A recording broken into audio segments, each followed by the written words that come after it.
Nous allons prier notre Seigneur. tugiye gusenga umwami wacu. Nous te bénissons, Éternel, notre Dieu, Uwiteka mana yacu turagushimye pour ce temps que tu nous donnes. kubw'iki gihe uduhaye. Merci pour cette matinée de gloire. Urakoze kuri iki gitondo cy'icyubahiro. Parle à nous, Seigneur, Tuganirize mwami et console nos âmes. kandi wongere uhumurize imitima yacu.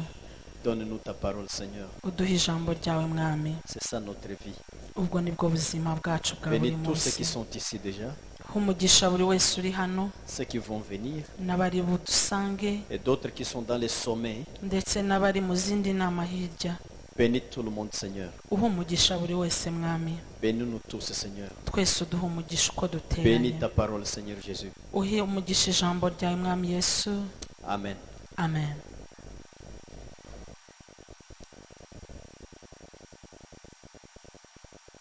Nous allons partager la parole.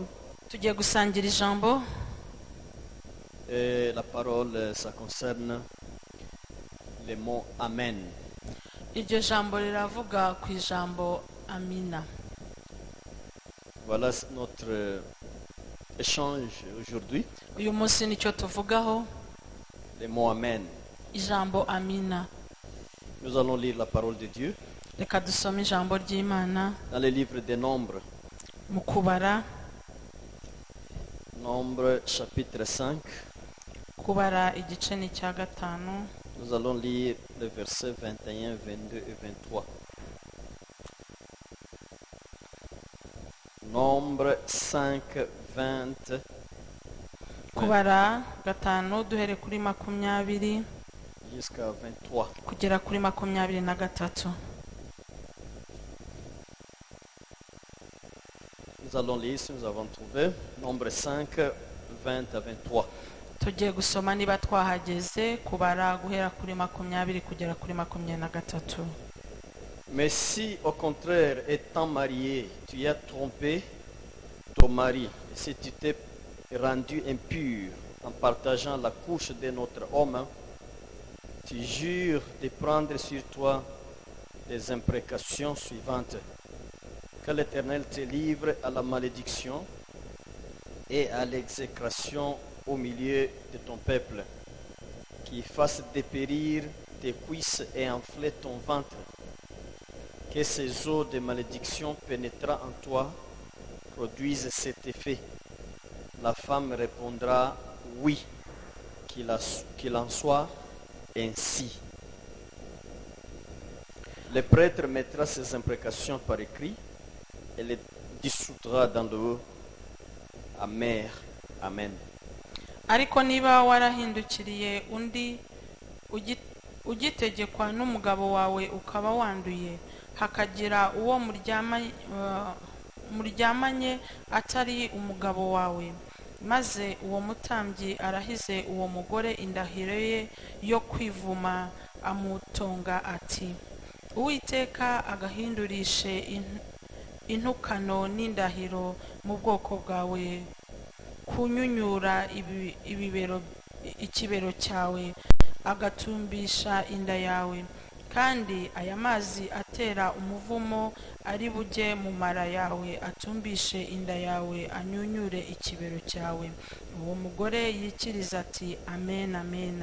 Uwo mutambyi yandikishe iyo mivumo mu gitabo, ayogeshe ayo mazi asharira. Amen.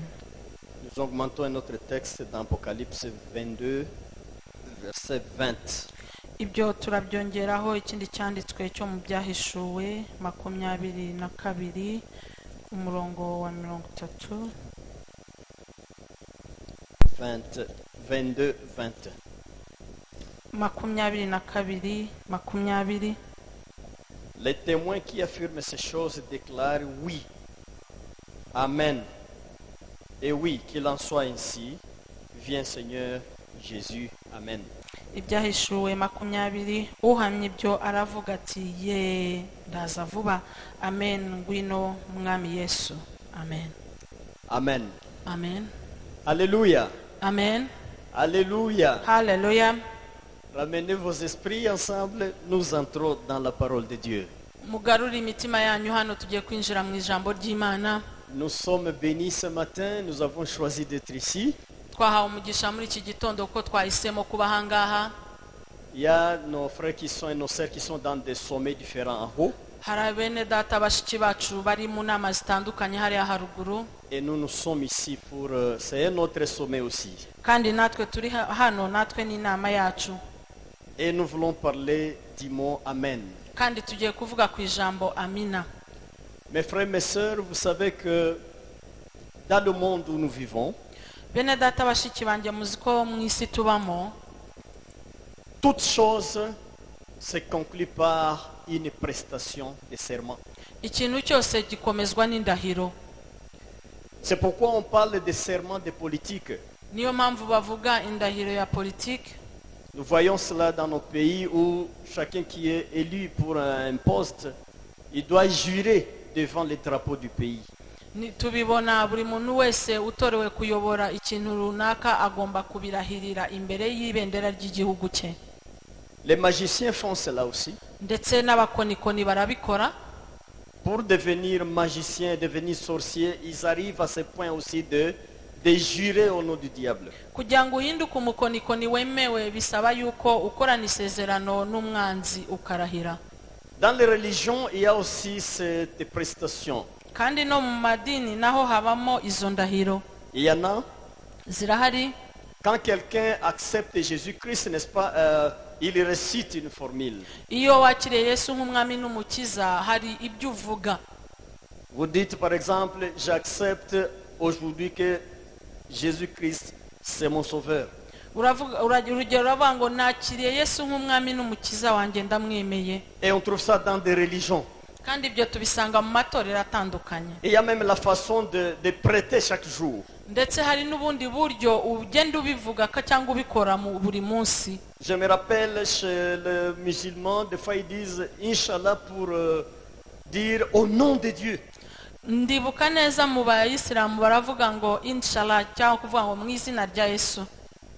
Ils disent ça, ils répètent ça. Barabivuga buri munsi birahira. Donc il y a toujours des serments que nous prêtons. Nukuvuga ngo buri munsi hari indahiro dukora uko byagenda kose. Nous savons, nous ne savons pas, mais nous prêtons des serments. Tubishaka tutabishaka ariko turarahira. Et dans la Bible il y a des serments. Kandi muri Bibiliya naho habamo indahiro. Puisque les sacrificateurs, quand il allait offrir une bête, kuko umutambyi yajyaga gutamba igitambo cy'itungo dans l'ancien Israël, muri Israeli ya kera, qu'est-ce qu'il faisait? yakoraga iki?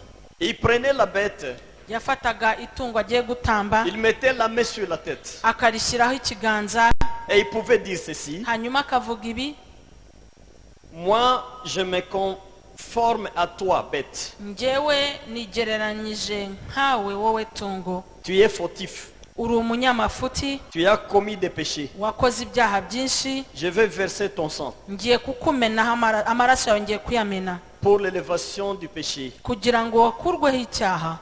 Et il pouvait maintenant égorger la bête. Hanyuma agahita aca umutwe rya tungo. C'est déjà un serment, Iryo naryo ni indahiro. c'est déjà une prestation. Ni indahiro.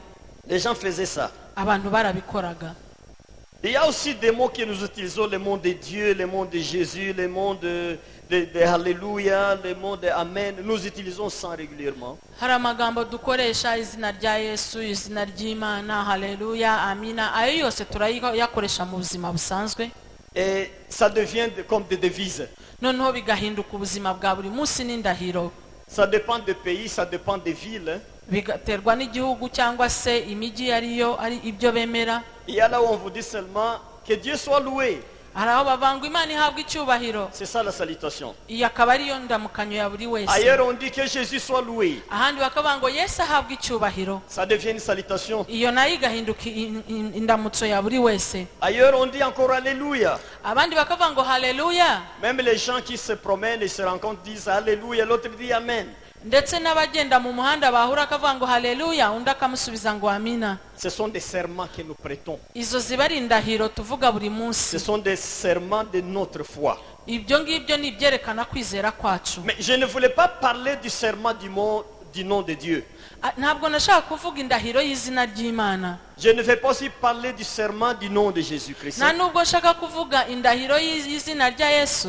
Je ne voulais pas aussi parler du serment de l'Esprit de Dieu. nta nubwo nshaka kuvuga indahiro y'umwuka w'Imana. Je ne vais pas parler du serment du mot Alléluia aujourd'hui. nta nubwo uyu munsi ndi buvuge ku ndahiro ya haleluya. Mais je suis avec le mot Amen seulement. ariko Amen. uyu munsi ndavuga ku ijambo amina gusa. Et dans mon texte, vous avez trouvé qu'il y a le mot Amen 2 fois.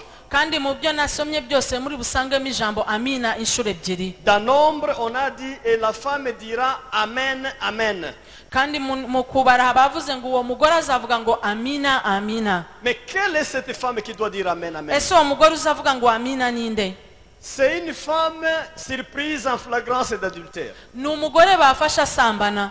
On l'amène devant les sacrificateurs. bakamuzanira umutambyi. Selon la loi de Moïse, mu itegeko rya Mose il fallait amener la femme wagombaga kuzana uwo mugore et on amène l'eau amère.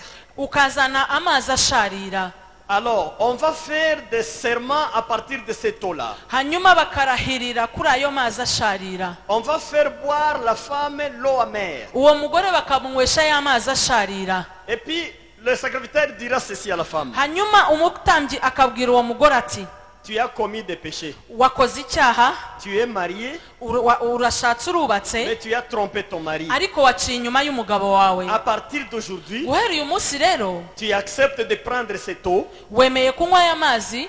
Cette eau va te détruire. ayo mazi azakwangiza mu nda. Quand ça entre dans les entrailles, ça va te détruire. nakwinjira mu mara azatangira kwangize. Il y aura des plaies dans tes cuisses partout. hanyuma ibibero byawe bizanyunyuka byuzura ibisebe. Et tu sauras que l'Éternel est l'Éternel. hanyuma usobanukirwe ko Uwiteka Imana ari Imana idakinishwa. Et la femme dira hanyuma uwo mudamu azavuga Amen, Amen. amen amen. Est-ce que cela est possible? ese ibyo birashoboka?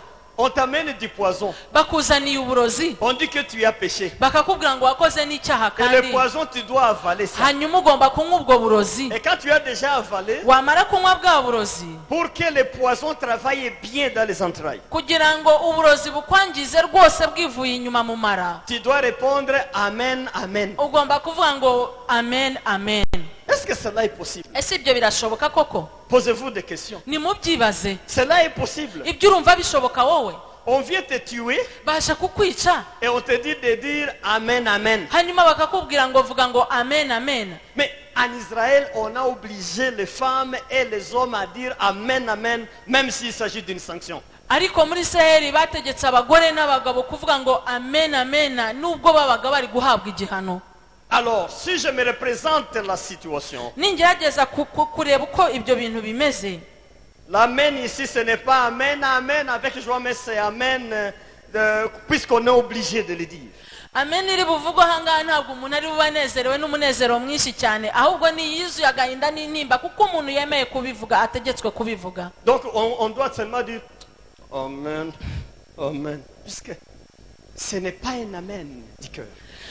uravuga ngo amen amen kwa ko ntabwo ari ivuye mu ndiba y'umutima unezerewe, ahubwo wuzuye intimba n'agahinda. Et on a tué beaucoup de femmes comme ça infidèles. bishe abagore benshi cyane bari baciye inyuma y'abagabo muri Mais ubwo ils buryo. devraient accepter Amen, Amen avant de mourir. ariko bagombaga kwemera iyo amina amina mbere y'uko bapfa, Pour dire je suis convaincu que je dois mourir maintenant. kugira ngo avuge ngo ndemera ko noneho ngomba gupfa kuko nakoze icyaha, J'accepte la mort. nemeye urupfu ko runyica. Amen, Amen. amina amina. Ce n'est pas intéressant. ntabwo biryoshye.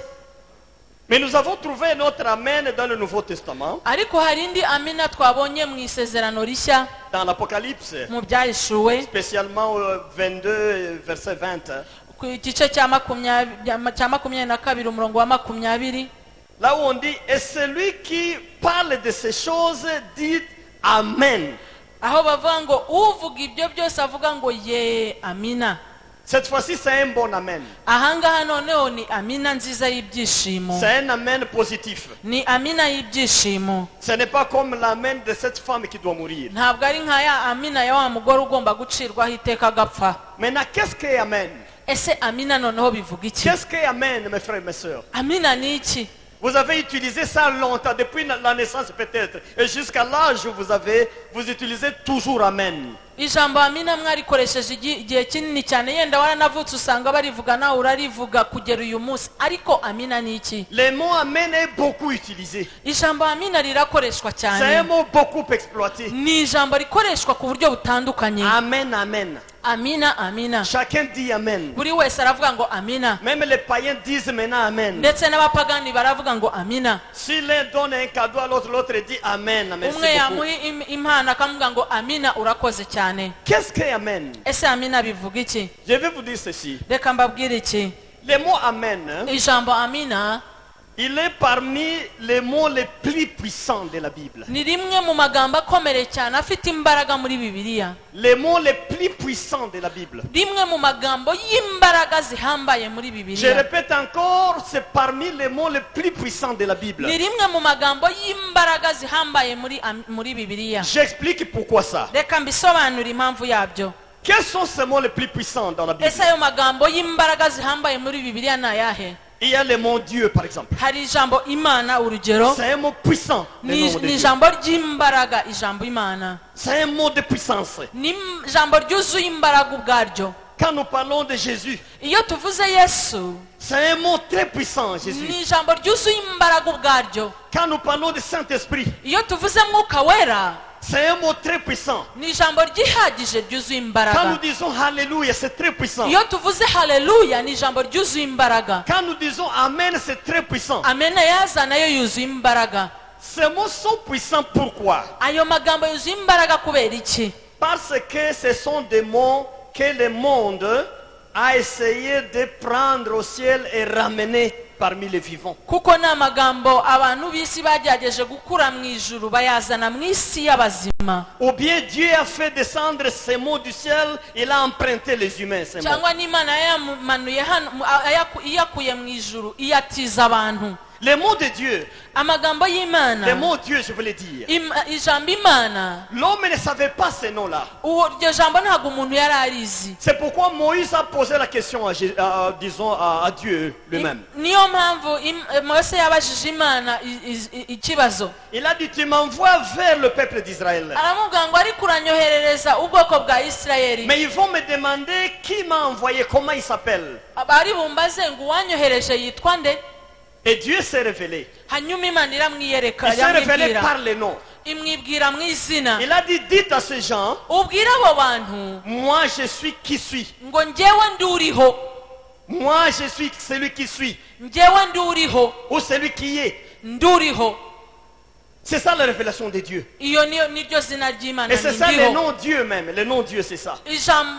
ijambo mana rivuga ndiho, C'est-à-dire celui qui est. ndiho. Ça vient du verbe être en hébreu. biva ku nshinga kubaho mu giheburayo, Celui qui est. ndiho. Le verbe être, comme j'enseigne d'habitude, ce n'est pas un verbe du monde. ijambo kubaho, inshinga kubaho ntabwo ari iya hano ku isi. L'homme n'est pas là. umuntu ntabaho, Toi tu n'es pas là. wowe ntubaho bisanzwe. Tu peux être là aujourd'hui, mais demain tu n'es plus là. C'est ça le problème. wabaho uyu munsi ariko ejo ntuzaba ukiriho. icyo nicyo kibazo. On peut te voir aujourd'hui lundi, mais mardi on te manque. On ne sait pas là où tu es parti. uyu munsi twakubone kwa mbere, twakubona kwa kabiri, ariko ntitukubone ko ntituzi aho wagiye. Puisque l'homme, il est passager dans ce monde. kuko umuntu abaho ubuzima bufite iherezo muri iyi Il si. passe. abaho ubuzima Il bufite iherezo, disparaît. aragenda n'umugenzi. Mais Dieu, ariko imana lui, il est. we ndiho. Et il a utilisé cette forme-là biblique. kandi yakoresheje iryo jambo ndiho, Je suis celui qui est. aravuga ngo ndiho kandi Ça nzahoraho. prend les 3 temps de l'histoire. bifata ibihe bitatu by'amateka. C'est que celui qui était, biravuga ngo ni wa wundi wahozeho, celui qui est uriho et celui qui sera. kandi uzahoraho. Voilà l'essence de je suis celui qui est. niho ijambo ndiho riva. Celui qui ne passe pas. uwo nguwo uhoraho ibihe byose udashira. Les hommes passent, mais Dieu, il est toujours là. Il ne abantu passe ni pas. abagenzi bashiraho ariko imana ihoraho ibihe byose. L'histoire change, mais Dieu ne change pas. amateka arahinduka ariko imana ntabwo ihinduka. Même le monde passera, mais Dieu ne passera jamais. Il est le même. ndetse n'isi izashira iveho ariko ntabwo imana izashiraho kubera ko imana ihoraho ibihe byose. Cela veut dire que le mot Dieu n'est pas un nom de ce monde, mais un nom révélé du ciel au monde. ibyo bisobanura ko ijambo imana atari ijambo ryaremewe hano ku isi ahubwo n'imana yaryerekanye. C'est un mot puissant. ni ijambo rihambaye C'est un mot rikomeye. très puissant, le mot de Dieu. ni ijambo rikomeye ijambo imana. Pour le cas de Jésus, ku ijambo rya yesu rero le nom Jésus, izina yesu ça a été révélé par les anges. ryagaragajwe n'abamarayika. Et je me demande si avant la naissance de Jésus, s'il y avait de Jésus en Israël. njye ndibaza niba mbere yo kuvuka kwa yesu habagaho ba yesu muri isirayeli, abantu bitwaga ba yesu muri isirayeli. Il y avait des gens qui ressemblent à Jésus, mais il n'y avait pas de Jésus dans l'Ancien hari Testament. abantu bajya gusa na yesu ariko nta yesu nyawe wari uriho muri icyo gihe. Il y avait des gens qui avaient la mission presque comme celle de Jésus, mais il n'y avait pas de vrai Jésus dans l'Ancien Testament. hari abantu bafite misiyo ijya gusa nk'iya yesu ariko nta wigeze agira nk'iye uko yari imeze. C'est pourquoi on pouvait parler de Yoshua, niyo mpamvu bavugaga yosuwa. Josué, yosuwa un Dieu qui sauve. imana ikiza. Ça ressemble un peu à Jésus, bijya kugera gusa na yesu mais ce n'est pas Jésus lui-même. ariko si yesu nyakuri. On pouvait parler d'Élie bashoboraga kuvuga eliya pour dire mon Dieu, kuvuga ngo imana mais yanjye ça n'était pas Jésus. ariko ibyo ntabwo byavugaga yesu. Mais le nom Jésus apparaît pour la première fois dans la Bible. ariko muri bubiya ku inshuro ya mbere ijambo yesu rigaragara Lorsque l'ange apparaît devant Marie, igihe marayika yazaga imbere ya mariya. il dit Marie, ne t'en fais pas. aramubwira ngo mariya witinya, Tu seras enceinte uzatwara inda par la puissance du Saint-Esprit kubw'imbaraga z'umwuka wera et tu vas accoucher un garçon. kandi uzabyara umwana w'umuhungu. Son nom sera Jésus. uwo mwana uzamwita yesu. Son nom sera Jésus. uwo mwana uzamwita yesu. Alléluia. haleluya. C'est un nom révélé. ni izina ryahishuwe. Les hommes ont trouvé un nouveau nom dans les jargons des langues. abantu bari babonye irindi zina ritandukanye mu ndimi zitandukanye. Alléluia. haleluya. Alléluia. haleluya. Jésus, c'est un mot puissant. yesu ni izina kandi ni ijambo C'est un rikomeye. mot puissant, le ni nom de ijambo Jésus. ubwaryo rikomeye. Il en est de même pour l'Esprit de Dieu. kandi ni nako bimeze ku mwuka w'imana. Dans l'Ancien Testament, on pouvait parler de l'Esprit de Dieu, mu isezerano rishya twashobora kuvuga umwuka w'imana, mais je crois celui qui met la main sur la nomination, c'est Jésus-Christ lui-même. ariko yesu kristo niwe wavuze neza asobanura iby'umwuka w'imana atanga iryo zina. Il dit, celui qui m'a vu, aravuga ngo uwambonye il a vu mon Père. yabonye data. Celui qui me voit moi, umbona njyewe il voit uwambonye celui qui m'a envoyé. abona uwanyohereje. Et moi-même, je ne vais pas vous laisser tel que vous êtes. kandi njye sinzabasiga muri imfubyi nk'uko mumeze. Je vous enverrai l'Esprit de Dieu nzabohereza umwuka w'imana abane qui sera namwe. sur vous, azabana namwe. qui va vous aider, azabafasha. qui va vous consoler. azabaturisha. Il a révélé l'Esprit de Dieu dans l'humanité. hanyuma atangira kwerekana umwuka w'imana akorera mu bantu. Donc le mot Saint-Esprit, ijambo umwuka wera c'est un mot très puissant. ni ijambo rikomeye. C'est un mot très puissant. ni ijambo rikomeye. Ce sont des mots que nous avons empruntés dans le ciel. mes ayo frères et ni sœurs. amagambo twatiye mu ijuru. Il n'y en a pas dans le monde. ayo magambo ntabaho hano ku Ou bien isi. il n'y en avait pas. ntabwo yabagaho mbere y'uko avugwa. Même nos cultures ndetse n'imico yacu ont triché ça. yagerageje kuyiba arayazana arayatira. Il y a une façon d'appeler Dieu en Kinyarwanda. hari uburyo twitaga imana mu Il y a kinyarwanda. une façon de parler de Dieu dans les langues au Kenya, par exemple. mu ndimi zo muri kenya hari uburyo bita imana zabo. Il y a une façon de parler de Dieu au Congo, par exemple. muri kongo hari uburyo bita imana. Il y a une façon de parler de Dieu en Tanzanie, par exemple. ndetse muri tanzania hari uburyo bita imana bwabo. Mais tout ce que nous exploitons dans nos cultures, ariko ibyo tubona mu mico yacu itandukanye n'est-ce pas, nous avons emprunté. si byo ko twatiye. Nous avons emprunté. twaratiye. Nous avons emprunté le nom de Dieu. twatiye izina Nous ry'imana. avons emprunté le nom de Jésus. dutira izina rya yesu. Nous avons emprunté le nom du Saint-Esprit. dutira izina rya Nous mwuka avons wera. emprunté le nom Alléluia. dutira ijambo haleluya. Ce sont des mots que les anges utilisent régulièrement dans le ciel. ayo ni amagambo abamarayika bakoresha umunsi ku wundi mu ijuru. Et jour et nuit, là chez eux, ils utilisent les mots là, Dieu, Saint-Esprit, Jésus, Alléluia. C'est ça le jargon du ciel. Amanywa nijoro abamarayika bakoresha ayo magambo kugira ngo baramye bahimbaza Imana. Urwo ni rwo rurimi rwonyine ruvugwa mu ijuru. Mais heureusement que nous avons ces mots aussi. Imana ishimwe ko dufite ayo magambo natwe. Il faut dire Amen. Twakavuze ngo amina. Nous avons ces mots. Ayo magambo yo turayafite. Nous savons utiliser Dieu. Tuzi gukoresha Imana Nous nyamana. utilisons Jésus comme sauveur. Tuzi gukoresha Yesu nk'umukiza. Nous utilisons Saint-Esprit comme consolateur. Tuzi gukoresha umwuka wera nk'uduhoza. Nous utilisons Alléluia pour louer notre Dieu. Tuzi gukoresha haleluya kugira ngo duhimbaze iyo Mana ibikwiye. Et nous répondons par Amen. Hanyuma tukayisubiza tuvuga ngo byose bibuko Nous amina. répondons par Amen. Tukavuga ngo amina. Alléluia. Haleluya. Il y a quelqu'un qui ne sait pas dire Amen. Hari umuntu hano utazi kuvuga amina Ou bien qui n'a jamais dit Amen dans sa vie. cyangwa utarigeze avuga ngo amina mu buzima bwe? Il peut manifester la main. Nazamura ikiganza tumubone. Je n'ai pas vu. Nta n'umwe nabonye. Au moins Amen est utilisé par tout le monde, au moins. Amina ikoreshwa na buri wese byibura. Mais c'est un mot très puissant. Ariko ni ijambo rikomeye Un mot ry'imbaraga. très puissant. Ijambo ry'imbaraga. C'est l'un des mots les plus puissants de la Bible. Ni rimwe mu magambo akomeye cyane ya Bibiliya. Un mot qui n'a que 3 consonnes.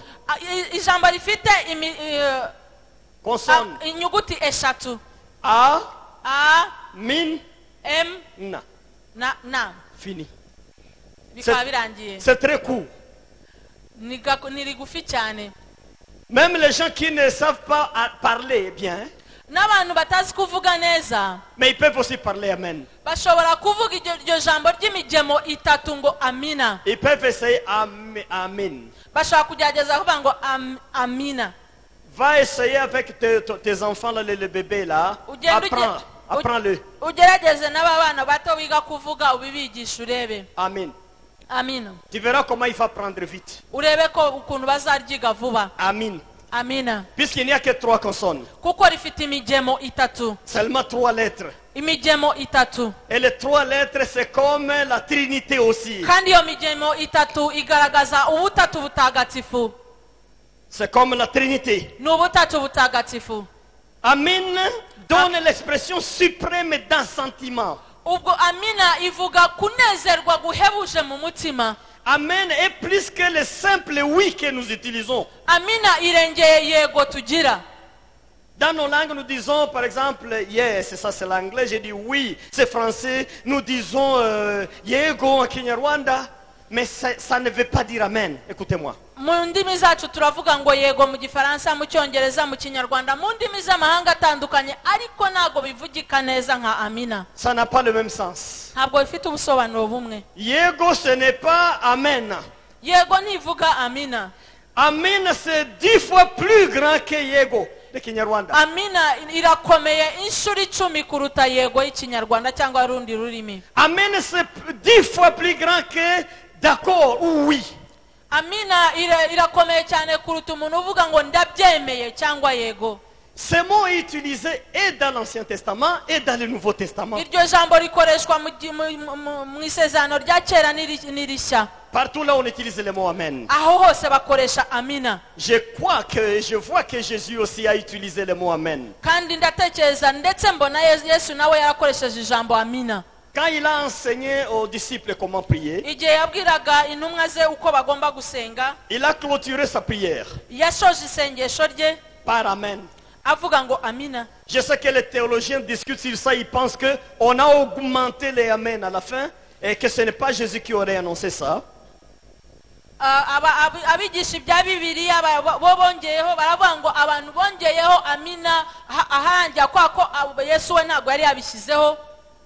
Mais je ne crois pas. Ariko ibyo ntabwo mbyizera njyewe. Jésus a prononcé amen. Kuko Yesu ubwe yivugiye amina. C'est Jésus qui est l'enseignant d'amen. Il a prononcé amen aussi. Kuko ni Yesu we umwigisha wenyine niwe wavuze amina. Il a enseigné amen. Yabigishije amina. Il a dit quand vous terminez la prière, il faut terminer ça par amen. Aravuga ngo nimusoza isengesho mujye murisoresha amina. Donc ce mot, c'est un mot très puissant, mes frères, mes sœurs. Kuvuga ngo iryo jambo ni ijambo rihambaye bene data bashiki banje. Et vous allez apprendre à l'utiliser bien aujourd'hui. Kandi uyu munsi muriga kurikoresha neza. Je vais vous montrer que même pour lever l'Afrique, nous devons bien utiliser le mot Amen. kandi ndabereka ko kugira ngo duhagurutse afurika tugomba gukoresha neza ijambo amina. Pour lever vos familles, il faut bien utiliser le mot Amen. kugira ngo uhagurutse uzamure umuryango wawe ugomba kwiga gukoresha amina. Pour développer les églises, il faut exploiter le mot Amen et voir ce qui est caché. kugira ngo amatorero atere imbere, kugira ngo tubone n'ibihishwe mu matorero, tugomba kubasha gukoresha ijambo amina. Pour le progrès spirituel, tu dois respirer Amen qui vient du cœur. kugira ngo ubashe gutera imbere mu mwuka, umwuka wawe ukomere, ugomba guhumeka ukitsa ukazamura amina. Alléluia. Haleluya. Alléluia. Nous sommes ensemble. turi kumwe.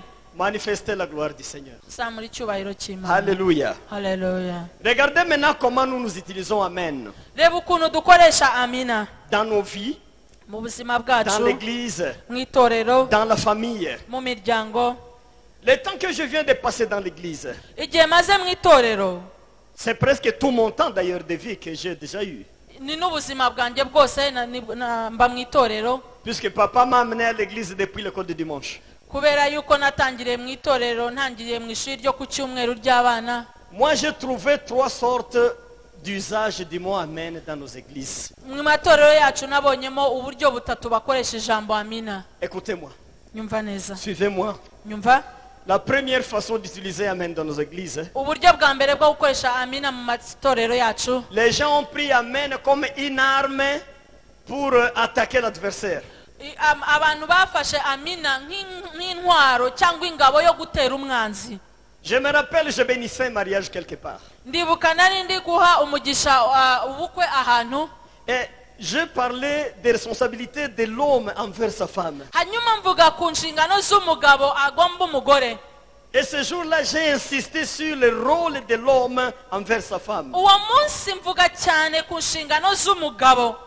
Il y avait un couple dans l'assemblée. hari umugabo n'umugore mu iteraniro. C'est un couple conflictuel. bari abantu bagirana amakimbirane, Ils étaient assis ensemble. bari bicaranye.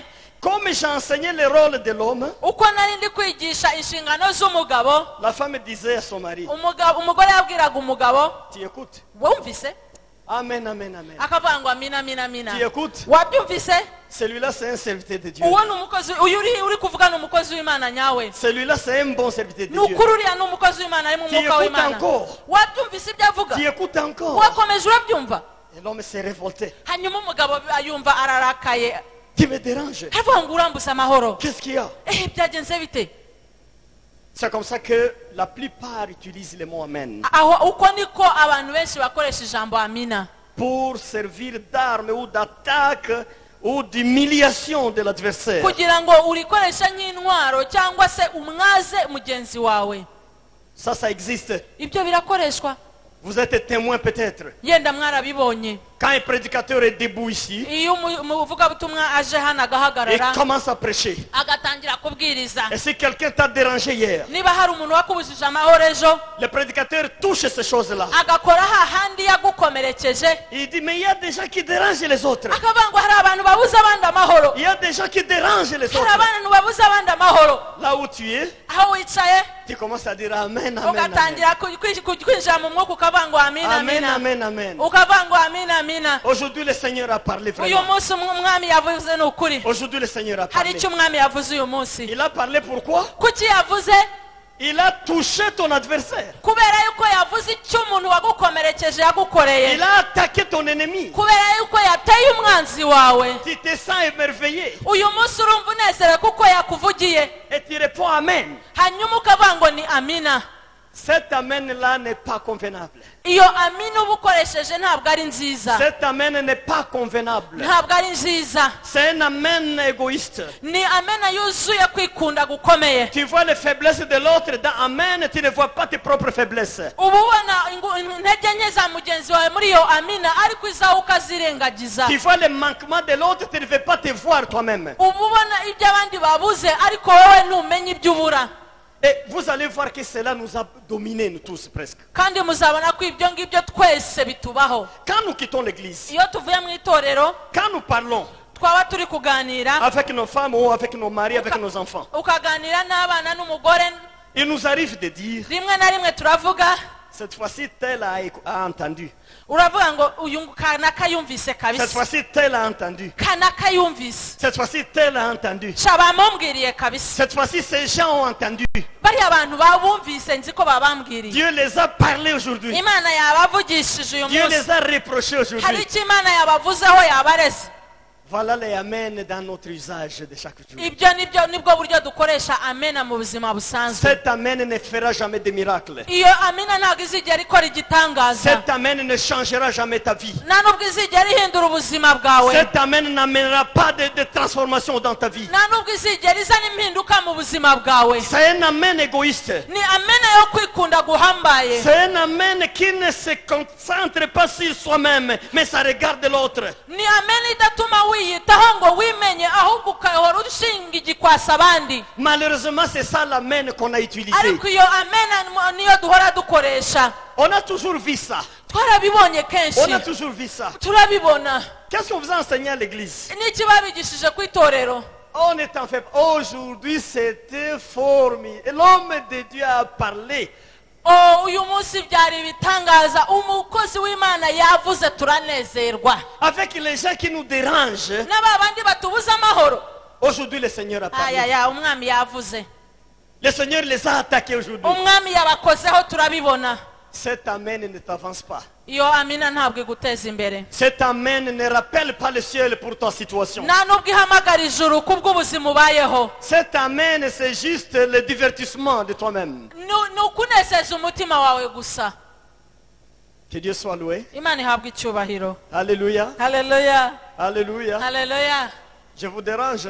ese ndababuza amahoro Le message est mauvais là. ese ubutumwa ndi kuvuga ni bubi murumva bubishye Amen.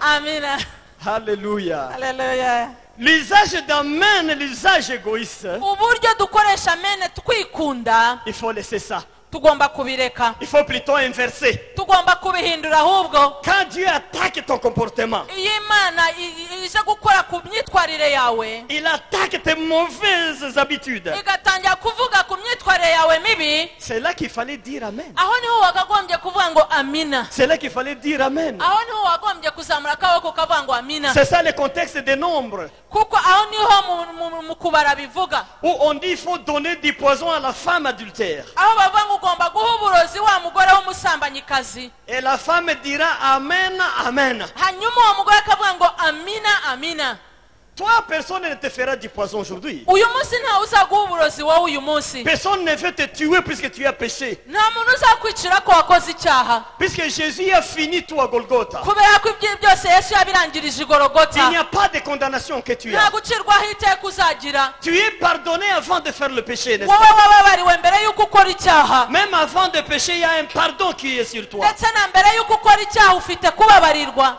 Personne ne veut te tuer. ntawe uzakwica Mais si le prédicateur attaque ton comportement, ariko umuvugabutumwa navuga ku myitwarire yawe c'est là qu'il mibi faut dire Amen, Amen. uzavuge amina amina ivuye mu ndiba y'umutima Quand tu réagis par Amen, Amen contre ton propre comportement, nutangira kuvuga ngo amina amina urwanya imyitwarire yawe mibi le ciel s'ouvre pour toi. icyo gihe ijuru rirafunguka Il ouvre le rikagufungukira ciel pour ta vie. ihita igufungurira ijuru Que Dieu soit loué. imana ihabwa icyubahiro Changeons l'usage d'Amen. reka duhindure uburyo dukoresha Quand amina ça attaque l'autre, nibiba biri kuvuga ku wundi il faut regretter uzaca bugufi wumve wihannye en silence.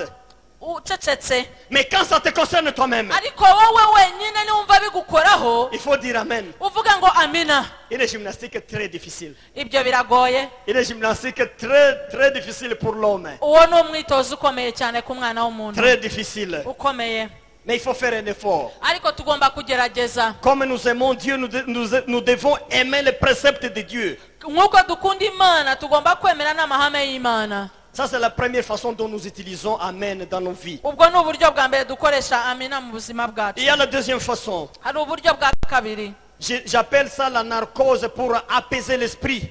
ni uburyo bwo kugira ngo uturishe umutima uguhagazemo Mu magambo y'ikinyarwanda ni urumogi.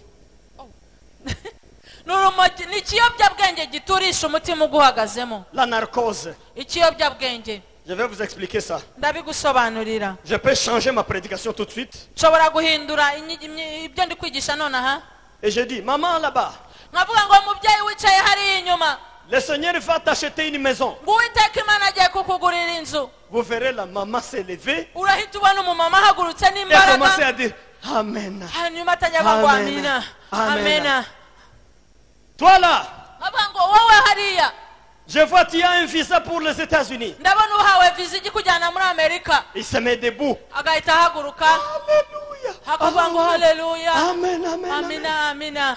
Eh, c'est là maintenant, c'est la deuxième façon d'utiliser Amen. Hein. ubwo ni ubundi buryo bwa kabiri bwo gukoresha amina. Lorsqu'il y a une bénédiction qui est citée dans l'église, iyo hari umugisha uvugiwe mu rusengero, tout le monde se lève, buri muntu wese ahita ahaguruka, tout le monde acclame. buri muntu wese agakoma mu mashyi, Amen, amen, amen. akavuga amina amina Amen, amina amen, zigacicikana, amen, amen. amina zigacicikana. Pourquoi j'appelle ça narcose? kubera iki mbyita ikiyobyabwenge? Pourquoi j'appelle ça narcose? kuki mbyita ikiyobyabwenge? Il faut faire attention ugomba kwitonda avec les promesses générales. Les promesses générales. Générales, les promesses. ugomba kwitondera amasezerano ya rusange. Il faut faire attention. ugomba kwitondera. Des fois, Dieu parle comme ça. rimwe na rimwe Imana ivuga gutyo, Il vous dit, je vais élever cette église. ikavuga ngo ngiye kuzamurira itorero, Vous verrez cette église. muzaribona Vous verrez cette église. muzabibona. Mais il parle d'une seule personne. ariko ibivuga rimwe na rimwe umuntu umwe gusa, Une seule personne. umuntu umwe rudori. Mais les chrétiens aujourd'hui s'approprient de toutes les bénédictions comme si ça venait pour eux-mêmes. hanyuma abakristo b'iki gihe bahita bayoragura imigisha yose nk'aho ari biziye. Chaque promesse qui est citée, buri mugisha yose uvuzwe, lui il dit que c'est pour moi ça. ukibwira ngo n'uwanjye ukakira, Et il répond Amen. hanyuma ukavuga ngo amina. Quand ça se prononce, il saute et dit c'est pour moi ça. Amen. ndetse niyo byaba ari undi ugahita uvuga ngo nawe ukawusimbukira ngo n'uwanjye amina. Il y a des promesses qui ne te concernent pas. hari amasezerano aba atakureba, Il y a des promesses qui ne t'appartiennent pas. hari amasezerano atari ayawe, Mais c'est pour ton voisin. aba ari aya mugenzi C'est wawe, pour ton pasteur. aba ari ay'umushumba wawe, C'est pour la maman voisine. aba ari aya mama ukwicaye iruhande, C'est pour le membre d'Azaf, par aba ari exemple. abenazafu, C'est pour l'évangéliste tel. aba ari ay'umuvugabutumwa runaka. Il faut faire attention. ugomba kubyitondera. Ils ne font pas danser avant la musique. ntabwo ugomba kubyina mbere y'injyana. Vous répondez seulement Amen. ugahita uvuga ngo amina cyane, Et vous pensez que ça devient votre. ukibwira yuko uri buwucakire. Ça, c'est la narcose. icyo ni ikiyobyabwenge. J'ai trouvé beaucoup de gens comme ça. nabonye abantu benshi gutyo bameze gutyo. Je te dis non.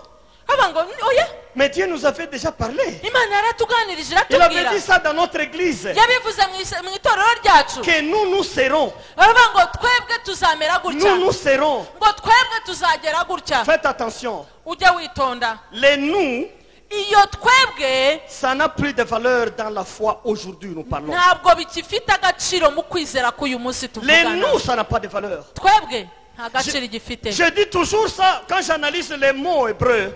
ibyo ndabivuga iyo ndi kureba umugemo w'igiheburayo. Quand nous disons Emmanuel, iyo tuvuze ngo Emmanuel, ça définit quoi? Dieu est avec nous. bivuga ngo Imana iri kumwe natwe. Mais qui n'est pas avec Dieu si Dieu est avec nous? ese ninde utari kumwe n'Imana niba Imana iri kumwe natwe? Dieu est avec nous, j'accepte. si byose Imana iri kumwe natwe Mais qui n'est ndabyemeye. pas avec Dieu? ese ninde utabona n'Imana? Qui n'est pas avec Dieu? ninde utari kumwe n'Imana? Et moi je dis maintenant, au lieu de dire seulement Emmanuel, aho kuvuga ngo Emmanuel gusa, j'ai dit Emmanuel. ndavuga ngo Emmanuel. Emmanuel. Il y a un juif là qui m'écoute bien quand je peux dire ça.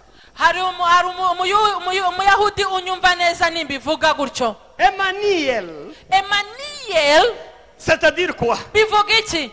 Mon Dieu. Imana yanjye bwite. Dieu est avec moi. Imana ibana nanjye ku giti Dieu est avec cyanjye. moi, David. Yamana yanjye tubana. Ça n'est plus le moment. Écoutez-moi. nyumva neza, Ça n'est plus le moment ntabwo bikiri igihe d'aller avec les dieux d'ensemble. cyo kugendana n'Imana y'ikivunge. Le moment que nous vivons, igihe turimo ce n'est plus un temps d'un Dieu d'ensemble. ntabwo ari cya Mana y'ikivunge. C'est le moment maintenant n'igihe d'un Dieu personnel. cy'Imana yawe bwite wabonye. Alléluia. Haleluya. Mon Dieu. Imana yanjye, Mon Dieu. Imana yanjye. Élie reconnaissait ça.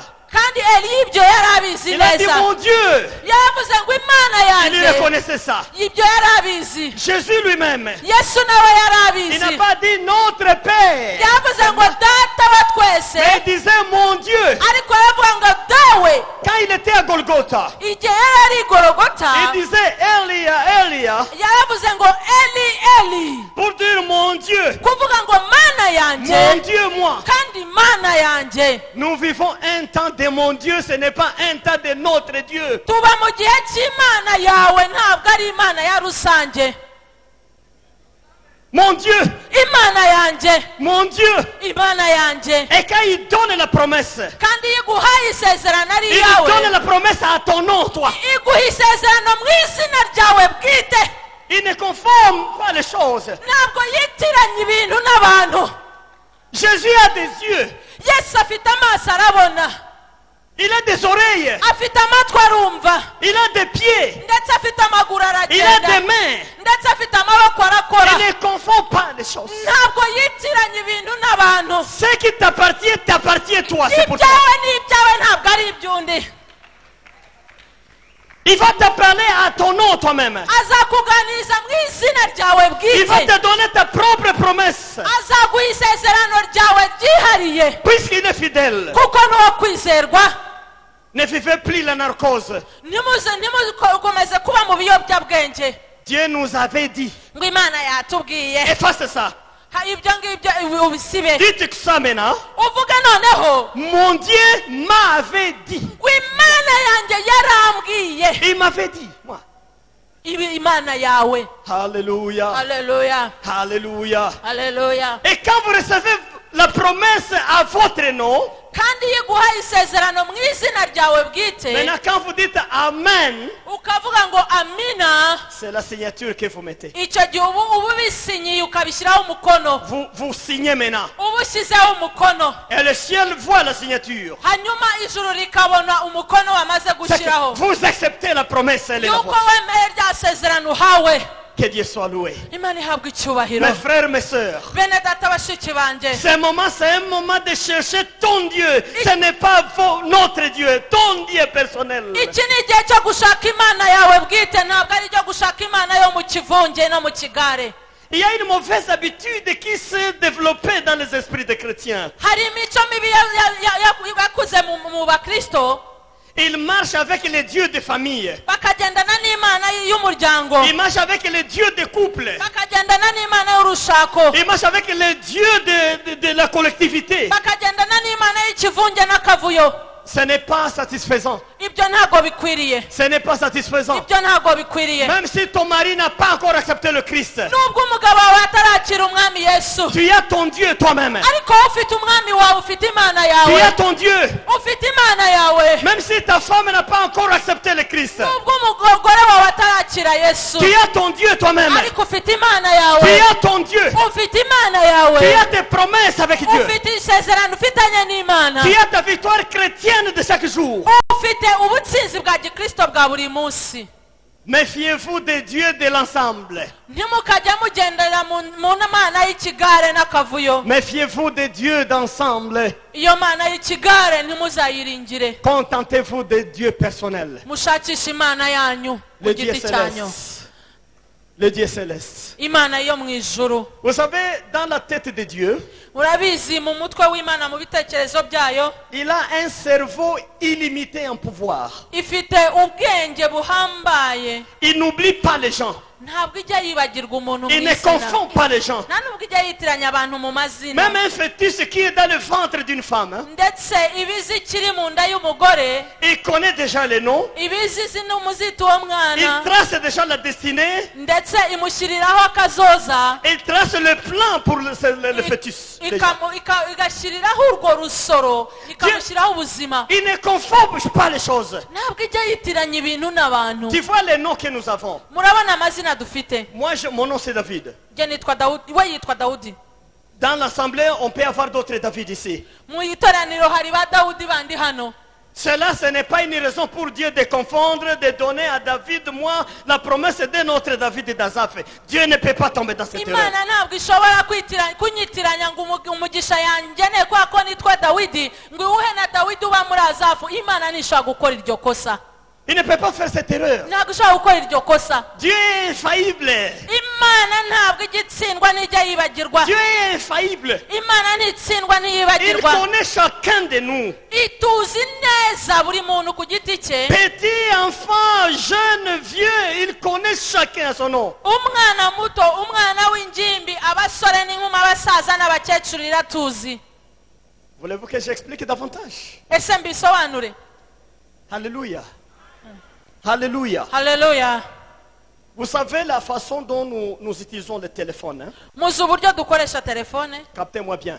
telefone zino dukoresha munyumve neza. Quand vous achetez un appareil, hein, iyo uguze telefone on vous donne le numéro de contact. baguha ikarita ya nimero. On vous dit votre numéro, c'est ça. bakakubwira ngo nimero yawe, simukadi yawe nimero yayo ni iyi ngiyi. Mais il y a d'autres pages de ce document noneho hari izindi mpapuro z'iyo kataloge baguha qui accompagnent votre appareil. nimero z'igitabo kikwereka uburyo bwo kuyikoresha zijyana na telefone yawe. On écrit PIN. bashyiramo umubare w'ibanga cyangwa ijambo ry'ibanga. Et il y a des numéros. umubare. Mais des fois, nous négligeons le PIN. rimwe na rimwe ntabwo uwo mubare w'ibanga tuwitaho. Des fois, on ne met pas ça dans la tête, le PIN. ndetse uwo mubare w'ibanga ntituwushyire mu mutwe ngo tuwufate. Le PIN, c'est le numéro de l'appareil. uwo mubare w'ibanga cyangwa se uwo mubare ndangakantu niwo ugaragaza iyo telefone yawe. Et le numéro de téléphone qu'on te donne, kandi noneho uwo mubare ndangakantu w'iyo telefone yawe, c'est ça ton numéro. iyo niyo uba ari nimero yawe. Pour t'identifier. kugira ngo abantu bamenye On t'appelle par ce numéro-là. bakaguhamagara noneho kuri iyo nimero yawe. Écoutez maintenant, nyumva neza noneho mes frères et mes sœurs. mwene data mushiki wanjye. Quand tu es quitté dans l'usine de Dieu, iyo wavuye iyo uri mu maso y'Imana, quand tu as quitté l'usine de Dieu iyo uva mu ruganda rw'Imana, pour naître dans ce monde, uva mu ruganda rw'Imana kugira ngo uvukire muri iyi si, Dieu a mis le numéro PIN de toi-même. Imana yagushyiriyeho umubare ndanga. Il connaît ça. irawuza umubare ndanga C'est un wawe. numéro inchangé qu'on ne peut pas changer. umubare ndanga wawe ntawe ushobora kuwuhindura. C'est un numéro qui ne ressemble pas à d'autres numéros. uwo mubare ndanga nta wundi ushobora kuwutunga. Chacun de vous ici buri muntu wese hano a un numéro PIN devant le Seigneur. afite umubare ndanga we. Quand il te cherche à partir de ce numéro PIN. iyo igushakisha ishaka wa mubare ndanga Il ne wawe. peut pas te confondre jamais. ntabwo umubare ndanga ishobora kuwitiranya. Il ne peut pas non plus te manquer. Ce n'est pas possible. nta nubwo ishobora kukubura ikoresheje umubare ndanga Il wawe. sait là où tu es. izi aho uri À partir du PIN. ihereye ku mubare Il ndanga connaît wawe. ton nom. izi izina À ryawe partir du PIN. Il ihereye ku mubare ne ndanga peut pas wawe. confondre. ntashobora kukwitiranya. Écoutez maintenant. nyumva neza noneho. Quand il dit Amen, iyo uvuze ngo amina, un Amen qui vient du cœur. amina ivuye mu ndiba y'umutima. Ton numéro PIN wa mubare ndanga wawe, original, umubare ndanga nyawo, ça apparaît devant les yeux de l'Éternel. comme uhita ça. ugaragara mu maso Ça y'Imana, tourne comme ça. ugahita ukawubona. Et Dieu peut voir. Ah, hanyuma ikavuga ngo c'est elle qui dit Amen. ni kanaka uvuze amina. Ayez l'habitude de dire Amen. mujye muvuga amina. Ayez l'habitude de dire Amen. mujye muhora muvuga amina. C'est pourquoi aujourd'hui je vous enseigne sur le mot Amen. uyu ko mbigisha ku ijambo amina, Vous montrez la force et l'impact du mot Amen. mujye usobanukirwa uburyo n'imbaraga by'ijambo Maintenant, amina. Amen va transformer votre vie. amina izaguhindura ubuzima numara Ça va kuyisobanukirwa. transformer votre vie, le mot Amen. izaguhindurira ubuzima ijambo amina. Ça connecte avec le numéro PIN. ijambo amina rihita ricomekana n'umubare ndanga wawe. Que Dieu soit loué. imana ihabwa icyubahiro. Que Dieu soit glorifié. imana ihabwa icyubahiro. Qu'il soit élevé notre Seigneur Jésus. imana ihabwa icyubahiro. Alléluia. haleluya. Ne soyez pas dans les narcoses, mes frères. nimuzabe mu biyobyabwenge ngo mute ubwenge. Vous avez votre numéro chez le Dieu. ufite umubare ndanga wawe Dans le wihariye. ciel, vous avez votre contact. mu ijuru ufite umubare wawe ndanga utitiranywa. Vous savez, il y a des gens ici dans ce monde qui tuent les autres. hari abantu muri iyi si bica abandi. Mais ils sont malheureux, les gens qui tuent les autres. abantu bica abandi bafite akaga gakomeye. Ils sont malheureux. bafite akaga. Tu peux tuer quelqu'un, ushobora kwica umuntu tu ne peux pas changer son PIN. ariko ntabwo uzahindura umubare ndanga Tu we. peux tuer quelqu'un, uzica runaka tu ne peux pas te procurer ses promesses. ariko amasezerano ye n'umubare ndanga we ntabwo Tu uzabitwara. peux tuer quelqu'un, uzica umuntu tu n'hériteras pas ce qu'il allait hériter de Dieu. ntabwo iby'Imana yabimuhaye uzabiragwa. C'est inutile de tuer quelqu'un. ntacyo bimaze rero kwica umuntu. C'est inutile. ntacyo bimaze. C'est inutile. ntacyo bimaze. Ça n'a pas de sens. nta busobanuro bifite. Il a ce contact avec Dieu, tu as tes contacts avec Dieu. afite umubare ndanga we nawe ufite uwawe umanukiraho iby'Imana yakugeneye. Alléluia. haleluya. Que Dieu soit loué. Imana ihabwe icyubahiro. Retenez ça, mes frères. Mes umenye sœurs. iki mwene data mushiki wanjye. Nous vivons un temps de mon Dieu, ce n'est pas un temps de notre Dieu. tuba mu gihe cy'Imana yawe rukumbi, Imana yawe bwite, ntabwo tuba mu gihe cy'Imana y'urusange n'akavuyo. Mais si tu n'as pas encore découvert le Dieu là personnel, ariko niba utaramubona Imana yawe bwite, le Seigneur va t'aider à le découvrir. Uwiteka Imana azagufasha. Et c'est là tu sauras que c'est un Dieu qui est à côté de chacun de nous. kandi uzasobanukirwa ko ari Imana iri iruhande rwawe rwose. Je vais vous donner une illustration puis je continue avec mon enseignement. ubwo nkomeza n'inyigisho yanjye reka mbeho urugero. Nous allons tous nous retrouver dans les airs à la venue de Jésus-Christ. Yesu Kristo naza tuzahurira mu kirere. Et la Bible nous le montre. hanyuma Bibiliya irabitwereka. On dit qu'il y aura deuxième étape là, il y aura l'annonce de l'agneau. harazabaho igice cya kabiri, hazabaho kwerekanwa k'umwana w'intama. L'annonce au bouquet. hazabaho ubukwe bw'umwana w'intama. Je crois que Jésus a déjà donné la dot à Dieu. nzi ko Yesu yamaze gutanga inkwano ak'umugeni we. Nous sommes dotés d'office. twebwe twamaze gukobwa. Ça vous savez. ibyo murabizi neza. Et nous sommes fiancés. kandi noneho dufite umukunzi. Mais nous attendons le mariage. ariko dutegereje ubukwe.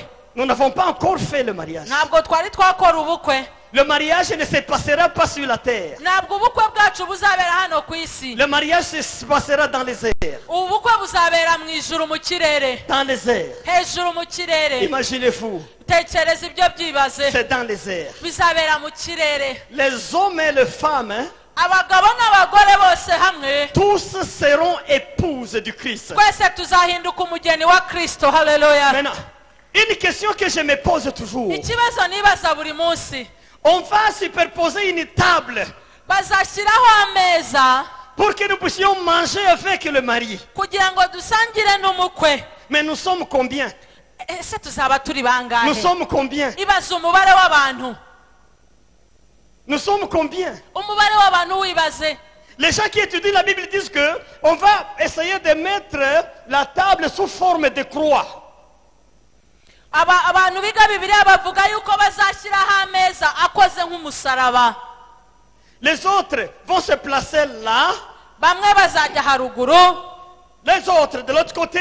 abandi bajya ibumoso, Et les deux coins qui restent, les gens vont se placer. abandi bajya iburyo n'iyo hepfo. Et lui, l'époux, hanyuma umukwe il sera au milieu. ajye hagati ya bose. Maintenant, quand il est au milieu, hanyuma nagera hagati rero, dans la réflexion des hommes, mu gutekereza kw'abantu, ça ne risquera pas de créer la jalousie. ese ibyo ntibizatera ishyari kuri abo bageni bose? Si par exemple, celui-ci est à côté de Jésus, niba negereye umukwe moi je me retrouve au coin de la table, akaba ari kure aho ameza aherera, ça ne sera pas la jalousie. ese ibyo ntibizadutera ishyari koko? Et puis aussi on va commencer à servir des fantas à partir de là. Moi j'en aurai après les autres. nibatangira gutanga fanta bahereye hano aho umukwe ari, jye sinzayibona nyuma y'abandi. Je me posais des questions. nibaza ibibazo. Je fais des recherches dans la Bible. ndashakisha muri Bibiliya. Ce que j'ai trouvé, igisubizo nabonye, écoutez ça.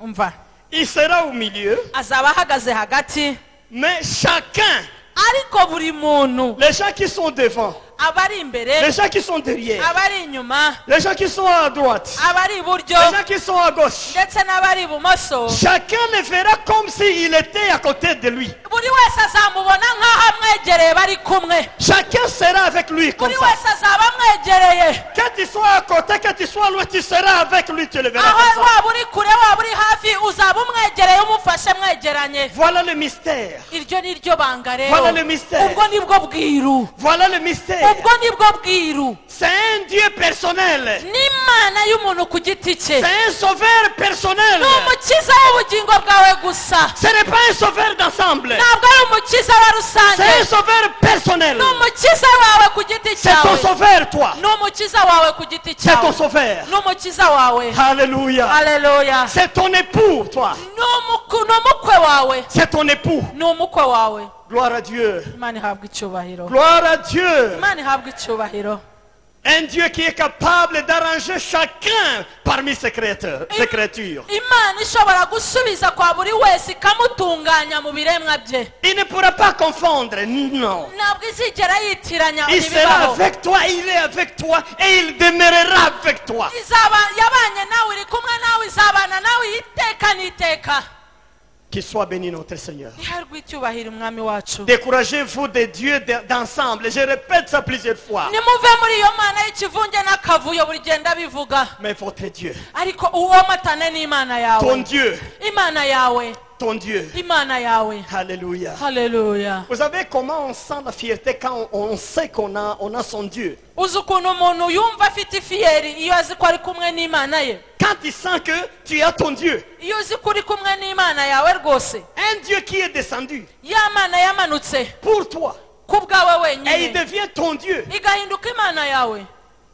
Alléluia. Oh haleluya. Ça donne la fierté. Wumva ufite ifiyeri rwose. Ça donne beaucoup d'assurance. Uba wumva ufite igitsikamutima. Écoutez maintenant le troisième usage du mot Amen. Hein? Uburyo bwa gatatu dukoresha ijambo amina. C'est l'usage qu'il fallait. Nibwo buryo bukwiriye. C'est l'usage idéal. Nibwo buryo bukwiriye. C'est ce que renvoie notre esprit. Nibwo buryo umwuka wacu wohereza cyangwa wakirira. Et puis ça dit Amen.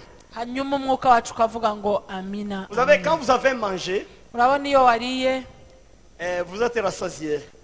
ugahaga. Quelques minutes après, vous faites des renvois. Nyuma y'igihe gito ugatura umubi.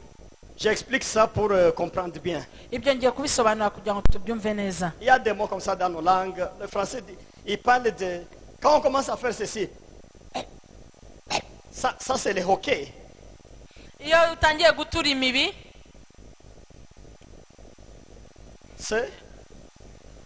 iyo utangiye gusepfura, Cela existe. ibyo bibaho. Il y a des fois, fait... Rimwe na rimwe hari igihe umuntu yipfuna yitsamura. Ça c'est éternué. Ibyo ngibyo ni ukwitsamura. Mais il y a un autre qui reste. Hari irindi jambo noneho Qui reste. risigaye. Souvent quand tu as mangé, Iyo wamaze kurya ugahaga, vous sentez quelque chose. Ah, ugatura umubi, ça renvoie. ugatura umubi. L'estomac renvoie. Ni ukuvuga ngo igifu kiba kigaruye umubi. Maintenant, l'esprit qui est en nous, ton esprit, Umwuka uri muri twe, umwuka wawe a une caractéristique. ufite ikiwugenga, Quand ikiwuranga. l'esprit a mangé, Iyo umwuka wawe wariye ugahaga, quand ça respire, noneho ugatura umubi, ça renvoie les mots Amen. umubi utura ni ijambo amina. Amen. Amina. Ça vient de l'esprit. Ibyo ngibyo biva mu mwuka. Alléluia. Haleluya. Ça vient de l'esprit. Biva mu mwuka. Les deux usages des mots Amen que j'ai cités, Uburyo bubiri bwo gukoresha amina navuze mbere ça venait de la chair, biva mu mubiri, ça venait des sentiments, biva mu ça marangamutima, venait de nos émotions. biva mu marangamutima yacu. Mais la troisième façon ici, Ariko uburyo bwa gatatu hano ça vient de l'esprit. noneho ni uburyo buvuye mu mwuka. Là où l'esprit est rassasié, Aho umwuka wawe uhaze rwose alors ça renvoie les mots Amen. ugatura umubi w'ijambo amina. Alléluia. Haleluya. C'est maintenant les amen qui viennent de l'esprit. Hanyuma iyo amina ivuye mu mwuka wawe, C'est les amen qui connectent avec votre pine devant la face de Dieu. iyo ni amina yawe niyo ihura n'umubare ndanga wawe imbere y'Imana. Et tous tes besoins commencent à se faire sentir devant les yeux de l'Éternel. Hanyuma noneho ibintu byose ukeneye bigahita bitangira kumvikana imbere Il y'Imana, regarde tes besoins. igatangira kubona ibyo Il regarde tes wikeneye, problèmes. ikareba ibibazo byawe, À cause de ce mot amen qui est sorti de l'esprit. kubera yuko iyo amina yavuye mu mwuka wawe. Que Dieu soit loué. Imana ihabwa icyubahiro, Que Dieu soit loué. Imana ihabwa icyubahiro. Vous savez qu'avec amen, on peut chasser les esprits. Murabizi ko uvuze amina imyuka mibi yagenda. Avec amen, hein, Hamwe na amina vous pouvez prier pour des sujets difficiles et avoir la réponse. ushobora gusengera ibintu bikomeye ukabona igisubizo Avec le mot amen. ukoresheje amina. Un mot très court, Ijambo rigufi cyane mais très puissant. ariko ry'imbaraga, rifite imbaraga. Amen. Amina, Amen. amina. Êtes-vous fatigué? Ese murananiwe? Celui qui est encore disponible, il peut lever sa main. Uwumva tukiri kumwe nazamura ikiganza, Pour la parole de Dieu. Amen, amen. witeguye kumva ijambo ry'Imana. Que le Seigneur Amina. vous bénisse. Umwami Imana abahe umugisha. Je vais maintenant vous donner la signification du mot amen. Ngiye kubaha ubusobanuro bw'ijambo amina. J'avais montré comment on a utilisé ça dans la Bible seulement. Nerekanye uburyo twakoresheje ijambo amina muri Bibiliya J'ai gusa. montré que c'est un mot puissant. Nerekana ko ari ijambo rikomeye. J'ai montré que nous utilisons mal ces mots. Nerekana n'uburyo turikoresha nabi. Mais je vais vous montrer maintenant la signification. Noneho ubu ngubu ngiye kubabwira ubusobanuro. Signification du mot amen. Ubusobanuro bw'ijambo amina. Le mot amen, hein, Ijambo amina ça possède, ça contient A, M et N. ijambo amina rifite imigemo itatu. Amina. C'est ça la première signification. Ubwo nibwo busobanuro bwa mbere. Amen, Amina c'est-à-dire quoi? bivuga iki? A, A, M mi, et N. na. Qu'est-ce que cela veut dire? Ibyo bivuga iki? Les langues bibliques, Amagambo ururimi rwa Bibiliya, quand on donne une lettre, on donne l'essence de cette lettre-là. iyo bashyizeho umugemo bawuha ubusobanuro. Le mot A, Umugemo A, ou la lettre A, umugemo A. la lettre veut dire Dieu. A, umugemo A uvuga Imana ubwayo. Veut dire Dieu. Umugemo A uvuga Imana ubwayo. Je crois que A c'est ça, alpha. Nyeka ko A ivuga alpha. Vous chantez ça dans les cantiques. Ibyo dora tubiririmba muri Zaburi. Vous mu chantez ça ndirimbo. vous lisez ça dans la Bible. Tukabisoma muri Bibiliya. Dieu lui-même en Apocalypse, Jésus dit, je suis alpha et oméga. Lui-même il dit ça. Yesu ubwo arabyivugira mu byahisho akavuga ngo ndi itangiriro n'iherezo, ndi alpha na omega. Donc alpha c'est Dieu. Alpha ni Imana mu yandi magambo. Maintenant le mot amen commence par alpha. Ni ukuvuga ngo ijambo amina itangirwa n'umugemo A uvuga alpha. Et les Hébreux disent Aleph. Aleph. Aleph. Abaheburayo barabivuga Aleph. mu- Bavuga Aleph. bavuga Alep. Pour dire A. Bavuga Alep. Les Grecs disent alpha. Abagereki bo bakabyita alpha. Umugemo A bawita alpha. Et alpha c'est Jésus-Christ. Kandi alpha ni Yesu Kristo we Maintenant, le ubwe. mot amen commence par alpha. Hanyuma ijambo amina ritangirwa n'umugemo alpha. C'est-à-dire, chaque fois que tu prononces amen, hein, Igihe cyose uvuze amina, retenez que tu as déjà cité Dieu dans ton langage. Tu l'as déjà cité. ni ukuvuga ngo wamaze kuvuga Imana muri urwo rurimi, muri iryo jambo Tu l'as déjà cité. wamaze kuyivuga. Alléluia. Haleluya, Alléluia. haleluya. Quand tu dis amen, tu as déjà cité Dieu dedans. Iyo wamaze kuvuga amen wamaze kuvuga izina ry'Imana, Puisque la lettre A, c'est Dieu. kuko ijambo umugemo A ni Imana. Mais, M. Ma, M là. ma, C'est-à-dire, ça peut venir de maïs, mais les eaux. ni ukuvuga ngo biva ku mazi, Les eaux. amazi, Les sources d'eau. amasoko y'amazi, Amasoko nibio. Amasoko yamazi. amasoko y'amazi, La source là où l'eau prend naissance là-bas. L'origine. isoko y'amazi aho amazi avukira, Les eaux. amazi, amasoko. Et puis le N, hein, Hanyuma uwo mugemo ma c'est comme les poissons, ni nk'amafi, Mais ce n'est pas vraiment les poissons, mais les générations. ariko ntabwo ari amafi ahubwo ni imbyaro uko zikurikirana. La postérité. Imbyaro. Je ne voulais pas être ici dans l'école, mais je vais mettre ça vraiment dans les cultes. J'amène ça encore. Ntabwo nashaka kubivuga cyane hano ariko ndagenda bizanye nyine ndabivuga. Amina veut dire quoi? Amina bivuga iki? Nous utilisons ça en Kinyarwanda. Dukunda kubikoresha mu Kinyarwanda. Nous utilisons ça dans nos langues, dans nos pays. Tuzikoresha mu ndimi zitandukanye mu bihugu byacu. Ça veut dire Dieu Bivuga ngo Imana est les sources d'eau ndetse n'amasoko pour y'amazi toutes les postérités. ku mbyaro zose uko zikurikirana. Première signification. Uko niko gusobanura kwaryo. Que Dieu soit loué. Imana ihabwa Je vais icyubahiro. répéter ça. Reka mbisubiremo. Quand vous dites Amen, hein, Iyo uvuze amina vous confirmez que Dieu uwemeje ko Imana est la source des eaux ari we soko y'amazi pour toutes les ku générations. mbyaro zose uko zikurikirana. Alléluia. Haleluya. Notre Dieu, Imana yacu il est la source d'eau niwe soko y'amazi pour toutes les générations. atembera imbyaro zose uko zikurikirana. Vous voyez la puissance du mot Amen. Murumva imbaraga z'ijambo amina. On prend ça comme un mot simple. Turifata nk'aho ari ijambo risanzwe On l'utilise, on ne met pas beaucoup d'intention. tukarikoresha bisanzwe Et pourtant, ntituryiteho. quand tu dis Amen, hein, Iyo uvuze amina tu dis que le Dieu là, uravuga ngo iyo Mana c'est la source des eaux niyo soko y'amazi pour toutes les générations. atembera imbyaro zose uko zikurikirana. Alléluia. Haleluya. Source des eaux pour les générations. Isoko y'amazi ahaza imbyaro zose uko zikurikirana. Source de toutes les eaux. Isoko y'amazi yose. Évidemment.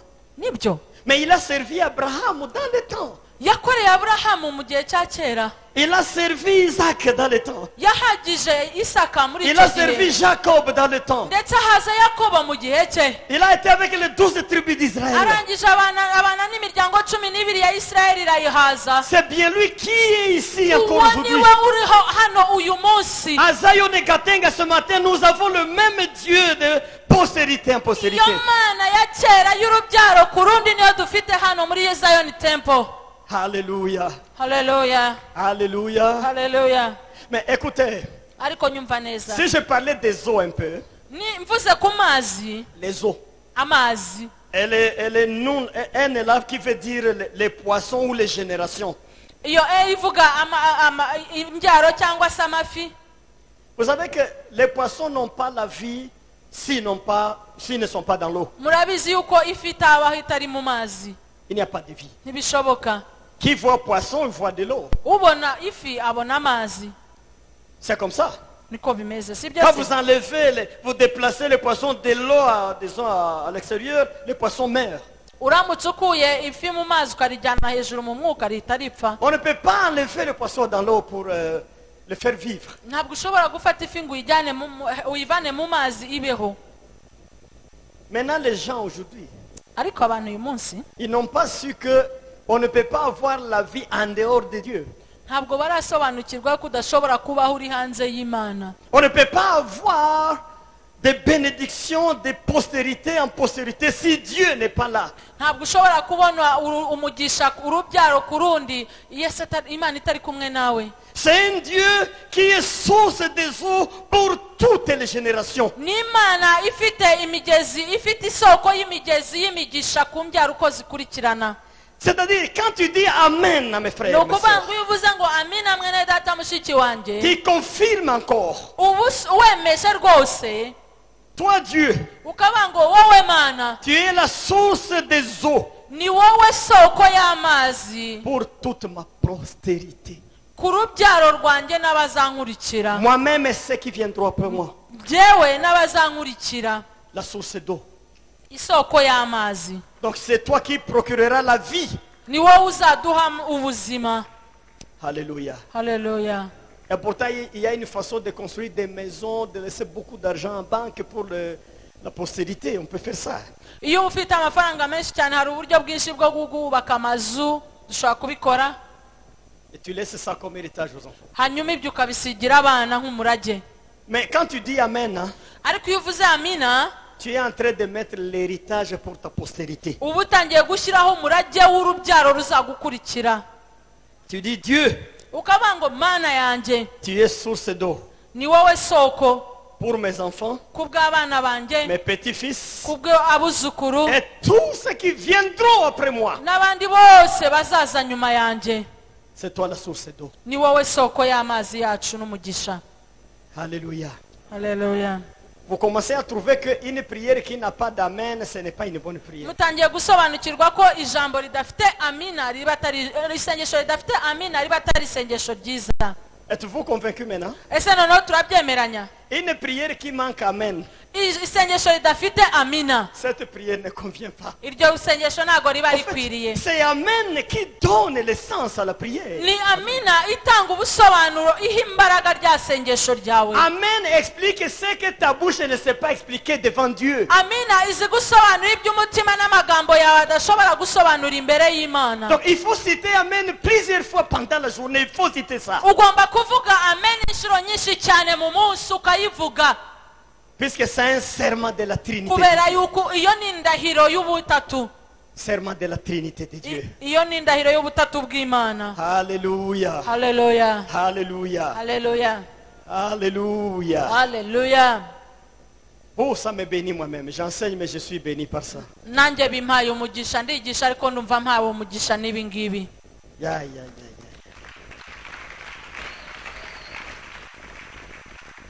Il y a des fois, on se gêne, on est pauvre, on ne sait pas ce qu'on laissera aux enfants. rimwe na rimwe Pas de maison. hari igihe uba uri umukene ukumva biguteye ipfunwe, ntuzi umurage uzasigira abana, Dis, mais qu'est-ce que je donnerai à mes enfants? ukavuga ngo ariko se ubundi jyewe nzabaraga iki? Mais je n'ai rien. nta na kimwe, ntacyo mfite, ndi umukene. Je n'ai pas de champs, simfite ubutaka, je n'ai pas de vaches, ntabwo mfite amatungo, pas de bâtiments à donner. ndetse nta nubwo mfite amazu yo kubasigira. Il n'y a rien à donner aux nta enfants. na kimwe mfite nzasigira abana banjye. Amina est là. amina yawe irahagije, irahari. Amina est là. amina yawe irahagije, irahari. Hallelujah. Haleluya. Nous allons laisser amen pour nos postérités. tuzasigira amina imbyaro zizadukurikira. C'est-à-dire, toi Dieu, ni ukuvuga ngo wowe Mana tu seras la source des eaux uzahora uri isoko pour y'amazi ma postérité. y'imbyaro zizankurikira. Tu seras avec mes enfants partout, ils seront dans la vie. uzahorana n'abana banjye ubuzima bwabo bwose. Alléluia. Haleluya. Alléluia. Haleluya. Toi Dieu, wowe Mana tu seras avec mes enfants uzabana n'urubyaro rwanjye pour les générations à venir. ndetse uko imbyaro Tu seras zizakurikirana une source d'eau qui ne pourra jamais tarir. uzababera isoko ibaha umugisha iteka ibabeshaho. Évidemment, nibyo tu peux laisser des bâtiments aux enfants, ushobora gusigira abana bawe amazu, mais ils vont bousiller tout, ils vendent, ils perdent. ibyo ngibyo bazabyangiza babibure. Mais s'ils restent avec Amen, hein, ariko nibasigarana na amina yawe y'ukuri avec Dieu lui-même, ndetse n'Imana ubwayo, cette source d'eau ne peut jamais tarir. iyo soko y'amazi ntizigera ikama. Ça va accompagner chaque génération. Chaque génération. bizagendana na buri rubyaro uko rusimburana n'urundi. Chaque génération. buri rubyaro Jusqu'à la fin des temps. kugera uko ibihe bizahoraho bizasimbura Où ibindi, nous allons nous rencontrer dans les airs. aho tuzahurira mu kirere. Alléluia. Haleluya. Qu'il soit loué notre Seigneur Jésus. umwami wacu ahabwa icyubahiro. Qu'il soit édifié encore notre Seigneur. n'ukuri niyo njye ashyirwe hejuru arabakwiyeyo kabyara. Qu'il soit béni. nashyirwe hejuru. Qu'il soit béni notre Seigneur. nashyirwe hejuru umwami wacu. Alléluia. Haleluya. Alléluia. Haleluya. Alléluia. Haleluya.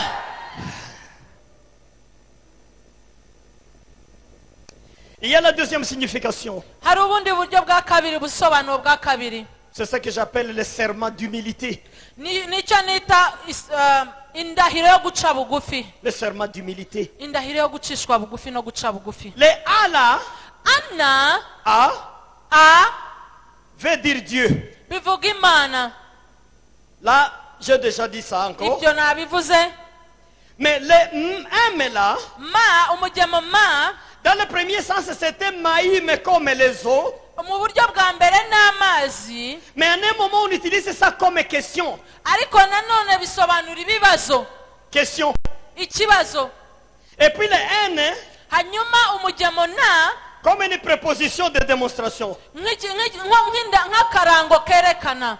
Vous allez comprendre. Je Murabisobanukirwa. vais essayer d'expliciter pour vous aider. Reka mbisobanure kugira ngo Je mbafashe. vais simplifier ça. Reka mbyoroshye. J'amène le mot mana. Nazanye mana, ijambo mana. Mana est connu dans toutes nos langues. Abantu bose barabizi.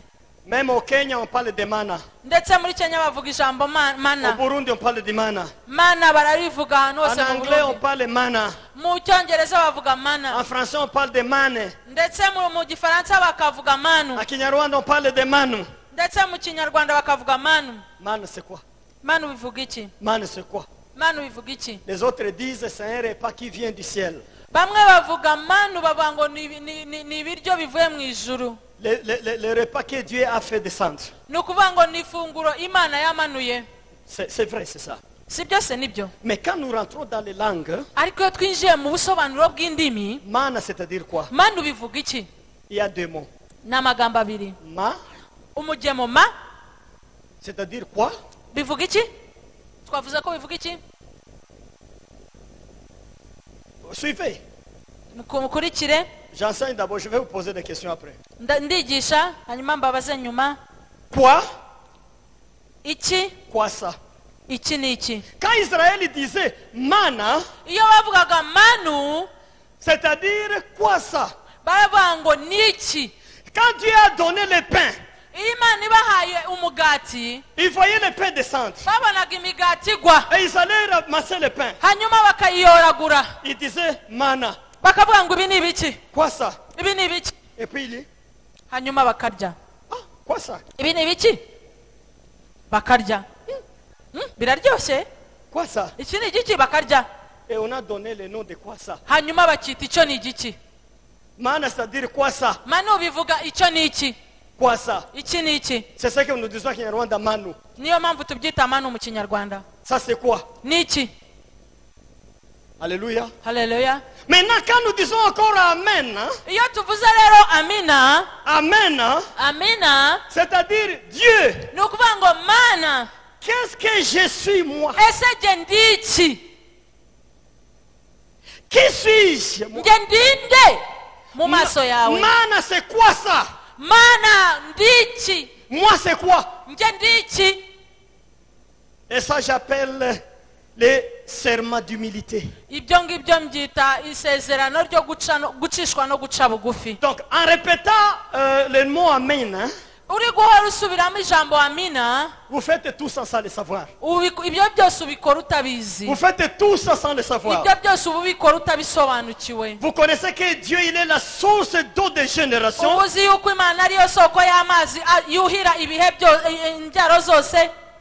Alléluia. Haleluya. Mais aussi, Ariko nanone, vous dites maintenant, Dieu, qui suis-je moi? hari ukavuga uti ariko Mana je ndi iki noneho? Laissez-moi vous expliquer encore. Reka mbasobanurire. Quand il y a un prédicateur Iyo hari umubwiriza, que l'Esprit de Dieu utilise, umwuka w'Imana akoresha, il prêche. akabwiriza, Il prêche. akabwiriza, Des fois, vous sentez les larmes sortir. rimwe na rimwe wumva amarira amanutse. Et quand les larmes sortent, Amarira yamanuka, vous commencez à dire dans le cœur, ugatangira kuvuga mu mutima wawe, Amen. oh amina, Amen. amina. Cet Amen qui vient après les larmes, Iyo aminiza nyuma y'uko usuka amarira, ça ne veut pas dire Dieu, les sources d'eau de ma postérité. ntabwo ivuga Imana y'isoko y'amazi y'imbyaro, oya. Ces larmes qui sortent, Ayo marira ari gusohoka, et Amen vient, niyo amina igakurikira, veut dire ceci. ibivuga ngo Père, dawe, qui suis-je? ese ndi iki mu maso yawe? Qui suis-je moi? Ese ndi iki mu maso yawe? Moi, David, qu'est-ce que je suis? Jyewe Dawudi ndi iki mu maso yawe? Qu'est-ce que je suis? Ndi iki? Est-ce que nous sommes ensemble? Ese turi kumwe? Imana ishimwe. Alléluia. Haleluya. Alléluia. Haleluya. Moi, David, qu'est-ce que je suis? Jyewe Dawudi ndi iki? Je suis quoi? Ndi iki? Un Dieu géant iyo mana nini cyane ihambaye, un Dieu qui a la place au ciel, yo mana uri hejuru mu buturo bwawe, mais avec les pieds sur la terre. ukaba ufite amaguru yashyize hasi ku isi, Un Dieu éternel qui ne passe pas. iyo mana ihoraho iteka idashiraho. Et moi trop petit comme ça. nanjye muto utagaragara, Trop petit. muto cyane. Qu'est-ce que je suis? Ese ndi iki mu maso yawe? Qu'est-ce que je suis? Ndi iki mu maso yawe? Qu'est-ce que je suis? Ndi iki mu maso yawe? Un Dieu qui vient à côté de moi. Qu'est-ce que je suis? Ese mana uza kubana nanjye ukamba iruhande, ndi iki mu maso yawe? Les amen ici Iyo amina t'amène à penser aux malades dans l'hôpital. ihita ikujyana gutekereza indembe ziri mu kwa muganga. Des fois tu dis que tu es malade, hanyuma ukavuga ngo ndarwaye rimwe na rimwe, puisque tu n'as pas encore vu les malades. kubera ko utarabona indembe koko. C'est quand on va à l'hôpital qu'on trouve qu'on n'est pas malade. rimwe na rimwe ujya kwa muganga wowe ukabona uri muzima. Tu passes des nuits en train de gémir. Oh, ça pousse ici, il y a les moussongas ici. Tu penses que tu es malade. wakumva akantu kaguteye hano ukavuga ngo hari umusonga hano, ukibwira ko urwaye. Mais tu vas à l'hôpital, ariko nugera kwa muganga mu bitaro, tu trouves quelqu'un qu'on a coupé les jambes. uzasanga hari uwo baciye amaguru. Tu trouves quelqu'un qui ne respire plus, mais il est dans les sondes. uzasanga hari ufite ibifashe byo guhumeka. Tu vois, on est en train d'enlever quelques corps dans le morgue pour aller à l'enterrement. ugahita ukubitana n'umurambo batwaye bagiye gushyingura. C'est là que tu trouves que tu n'es pas malade. aho ngaho ntuhita usobanukirwa ko Tu utarwaye, n'es pas malade. ukavuga ngo ntabwo ndwaye. Amin veut dire quoi? amina icyo gihe ivuga iki? Dieu, uravuga ngo mana, qu'est-ce que je suis? ariko ndinde mu maso Qui yawe. suis-je ese ndi iki par rapport à ces malades comme ça? unitegereje aba barwaye barembye gute? Qui suis-je? ese ndi iki njyewe? Les morts de chaque jour. abantu barapfa buri munsi. Hein, vous voyez chaque fois les gens qu'on amène à Rusororo, au cimetière. iyo urebye abantu bajyana hari aho bashyingurira Rusororo, Mais on les amène. barabajyana, Mais moi je respire toujours. hanyuma ngenda cyahumeka, Je continue à respirer. hanyuma ngakomeza Qui ngahumeka. suis-je, Dieu? ibyo bituma mvuga ngo ese mana njye ndinde? Qui suis-je, Dieu? njye ndinde mana? Quand les autres meurent. iyo abandi bari gupfa gutyo ubutitsa. Je n'ai pas fait de recherche ce matin pour voir combien d'âmes, disons combien de personnes rendent l'âme par seconde dans le monde. ntabwo nigeze nkora ubushakashatsi ngo menye umubare w'abantu bapfa ku isegonda ku isi yose. J'ai fait ça avant, ibyo nari narabikoze mbere, mais ça varie toujours. ariko bigenda bihinduka uko iminsi igenda Pour savoir les gens qui rendent l'âme chaque seconde. kugira dans ngo le monde. umenye abantu bapfa isegonda ku yindi. Ce sont des millions. ni amamiliyoni y'abantu. Donc, comme nous sommes ici depuis les 9h30 ici, nk'uko turi hano kuva saa 3 n'igice, des millions et des millions déjà rendus l'âme. ibihumbi n'ibihumbagiza by'abantu bapfuye. Maintenant, quand tu dis Amen, hein, iyo uvuze amina rero, avec un cœur qui regrette devant le Seigneur, n'uwo mutima ucishijwe bugufi cyane imbere y'Imana, c'est que tu es en train de dire cela. uba uri kuvuga ibi ngibi. C'est comme ça que Dieu t'écoute. uko niko Imana yumva kuri kuvuga. Les oreilles de Dieu te captent comme ça. icyo gihe nicyo Imana yumva, amatwi yayo nicyo yumva. Qui suis-je moi? ese mwami njye ndi iki imbere Qui yawe? suis-je moi, Seigneur? njyewe ndi iki? Quand les autres meurent comme ça. niba abandi bapfa gutya njye ndi iki kugira ngo nsigare? Quand je vois des veuves, iyo mbona abapfakazi, quelqu'un qui a perdu son mari, umugore wapfakaye, c'est quelqu'un qu'on ne peut pas consoler. umupfakazi ntabwo ashobora guhozwa amarira. Vous ne consolez pas les veuves. ntabwo ajya ahora amarira umupfakazi. C'est pas pour rien, Jésus lui-même et Dieu lui-même a dit qu'il est le mari de veuve, puisque c'est seulement lui qui peut consoler les veuves. ntabwo ari iby'ubusa Imana yavuze ngo genda umugabo w'abapfakazi, kuko niwe wenyine ushobora kumva intimba yayo akabahoza amarira. Mais toi, femme qui a encore un mari, ariko wowe mugore ugifite umugabo wawe, qui es-tu? uri iki? Qui es-tu? uri iki kuba ugifite umugabo wawe mubana uyu Qui munsi? es-tu? wowe uri iki? watanze iki? Sentiment d'humilité. ni uguca bugufi. Serment d'humilité. ni uguca bugufi. Qui suis-je moi? ese njye ndi iki? Qui suis-je? ndi iki? Et pourtant le nombre de veuves, ces nombres, ils sont nombreux. ndetse abapfakazi ni benshi cyane kuri iyi si. Qui suis-je moi? ariko njyewe ndi iki? Les piétons, Les gens qui marchent à pied. abantu bagenda n'amaguru bagenda n'amaguru. Quelqu'un peut quitter Nyarutarama, il vient ici à pied. Umuntu ashobora kuva i Nyarutarama akaza hano n'amaguru. Peut-être toi tu as un vélo déjà. Wowe wamaze kubona igare Peut-être une moto cyangwa se ufite moto ou un véhicule. cyangwa ufite imodoka. Quand tu dis Amen, Iyo uvuze amina, c'est-à-dire tu es en train de dire à Dieu, qui suis-je moi? ni ukuvuga ngo ubwire Imana ngo ariko Mana njyewe ndi iki hejuru y'ibyo ndi iki? Pour avoir le vélo, Kuba mfite igare, pour avoir une moto, kuba mfite moto, pour avoir une voiture. kuba mfite imodoka, Qui suis-je? ese je ndi iki? Ça c'est l'essence d'Amen. Icyo nicyo amina uvuga icyo gihe bivuga. Alléluia. Haleluya. Vous comprenez qu'il faut avoir l'habitude maintenant d'utiliser Amen. Murumva ko noneho tugomba gukoresha amina ubuzima bwacu bwose. Vous savez, Paul dit ça en Romain. Murabizi Pawulo abibwira Abaroma, Nous ne savons pas prier. ntabwo aravuga ngo ntabwo tuzi gusenga. Il dit que mais l'Esprit de Dieu vous interprète la prière pour vous. Aravuga ngo ariko umwuka w'Imana ahora abanihira ku bwanyu. C'est l'Esprit de Dieu qui prie pour vous. Ni umwuka w'Imana uniha ku bwanyu. Puisque vous ne savez pas prier. Kuko mwebwe ntabwo muzi gusenga. Vous multipliez les paroles.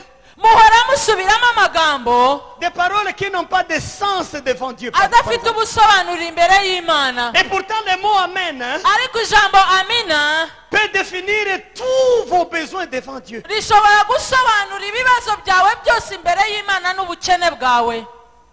Alléluia. Haleluya. Alléluia. Haleluya. Quand on dit Amen, Iyo tuvuze ngo amina, c'est qu'on comprend le sentiment d'humilité. nuko tuba dusobanukiwe guca no gucishwa bugufi. Des fois, je parle aussi des chômeurs.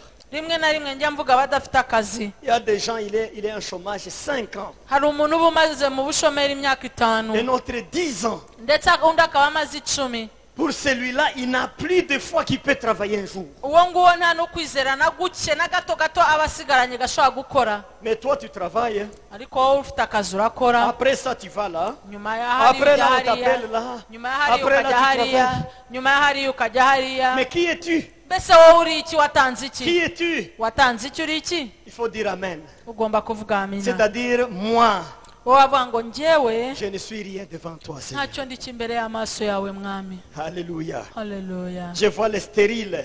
Mba mbona ingumba none yo mvuga ibi. Les stériles. Abagore bagumbashye. Une famille remplie d'enfants, une famille sans enfants. Ukabona umuryango umwe wuzuye abana undi nta n'umwe bafite. Mais ceux qui ont les enfants, qu'est-ce qu'ils ont fait? Ese abo bafite abana batanze iki? Qu'est-ce qu'ils ont fait? Batanze iki? Ils n'ont rien fait. Nta na kimwe. Ils vivent comme les hommes. Babayeho nk'abandi. Mais ils ont la chance, ils ont les enfants. Ariko bagiriwe ubuntu babona abana. Les stériles fournissent beaucoup d'efforts pour avoir d'enfants. Abagumbashye bagira imbaraga nyinshi kugira ngo babone abana. Donc le deuxième sens de la signification, deuxième du mot Amen, c'est-à-dire, je jure Seigneur que je ne suis rien. Ubusobanuro bwa kabiri bw'ijambo amina ni ukuvuga ngo mwami ndarahiye ndambara imbere yawe ntacyo ndicyo mu maso yawe. Alléluia. Haleluya. Je vous vois fatigué, c'est ça? Ndabona murushye nibyo? Je peux arrêter? Ese ndekera aha? Si nous sommes ensemble, acclamez. Noneho niba turi kumwe zamura ukomera umwami amashyi. Alléluia. Haleluya. Alléluia. Haleluya. Évidemment, je sais que le culte continue jusqu'à 13h. Je vais en un moment stopper, puis on va revenir. Ndabizi yuko turi bukomeze kugera saa 7 igihe ndi bugereho mpagarike turuhukeho gakeya hanyuma nze kugaruka. Je vais donner le troisième sens, la troisième signification après. Hanyuma ubusobanuro bwa gatatu ndabuvugaho nyuma tugarutse. Mais vous devez maintenant mettre le mot Amen à sa place. Noneho ubu ngubu mugomba gushyira ijambo amina mu mwanya waryo. Mettez le mot Amen à sa place. Gukoresha ijambo amina mu mwanya waryo. À sa juste valeur. Mukariha agaciro karikwiriye. Alléluia. Haleluya. Il faut mettre ça à sa juste place. Mugomba kurishyira mu mwanya waryo ukwiriye. Vous savez, tout ce que vous êtes, Murabizi icyo uri cyo cyose c'est la grâce de Dieu. n'ubuntu bw'Imana n'ukuri. C'est la grâce seulement. N'ubuntu. Il y a des fois l'homme pense que non, puisque j'avais fait ceci, ceci est arrivé. Hari igihe umuntu yibwira ngo kuko nakoze iki ibi byarabaye. Oya.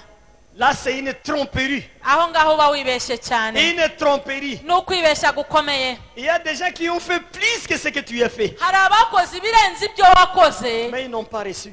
nyamara byo ntabo ntacyo babonye. En fait, tu n'as rien fait si tu Mu regardes. by'ukuri nta n'icyo wakoze iyo umuntu yitegereje. C'est la pure grâce de Dieu. N'ukuri ni ubuntu bugeretse ku bundi.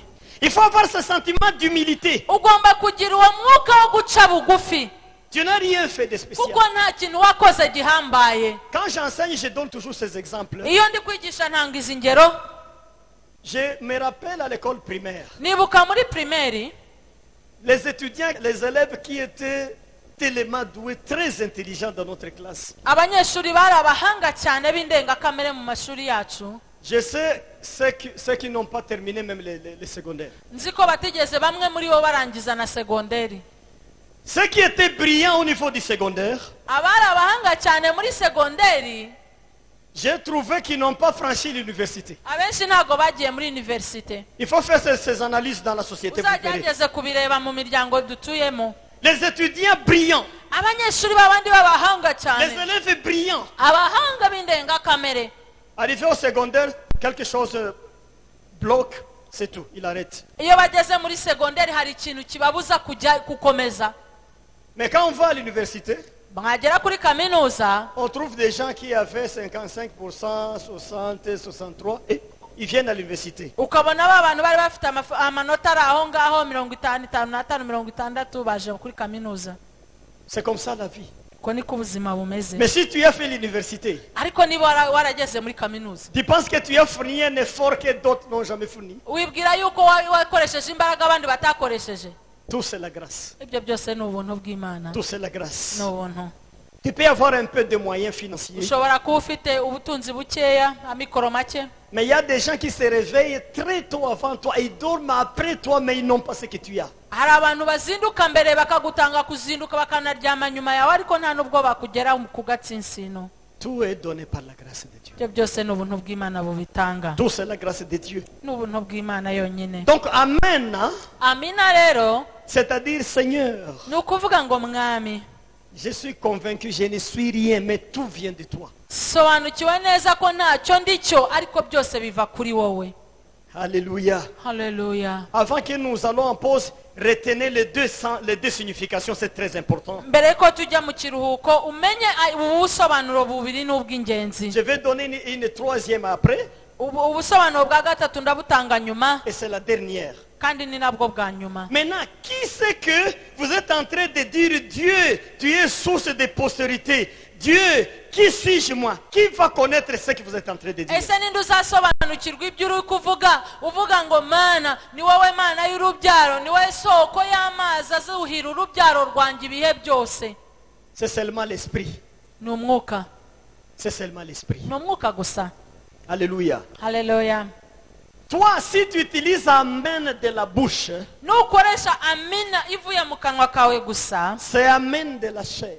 ni amena y'umubiri, C'est Amen de l'émotion. ni amena y'amarangamutima, C'est Amen des sentiments. ni amena y'amarangamutima azamutse. Mais quand Amen vient de ton esprit, Ariko niva mu ndiba y'umutima wawe mu mwuka, ça explique des choses devant le Seigneur, même les choses que toi-même tu ne comprends pas. isobanura ibintu byinshi imbere y'Imana, rimwe na rimwe wowe ubwawe udasobanukirwa. Que Dieu nous bénisse, Imana iduhe umugisha, qui nous donne l'occasion de dire Amen chaque fois. kandi duhe ibihe byo kuvuga amena buri gihe. Ayons le temps de dire Amen. Tugire ibihe byo kuvuga amina. Je sais que même au ciel, Kandi nzi neza ko no mu ijuru on aura besoin de dire Amen. tuzakenera kuvuga ngo amina. On dira Alléluia au ciel. Tuzavuga haleluya On mu dira aussi ijuru, Amen au ciel. ndetse na amina tuzayiririmba mu Nous ijuru. devons nous habituer à dire Amen. Tugomba kwitoza kuvuga amina, Puisque le mot Amen nous délivre de notre égoïsme. kubera yuko ijambo amina ritubohora ku kwikunda kw'indengakamere.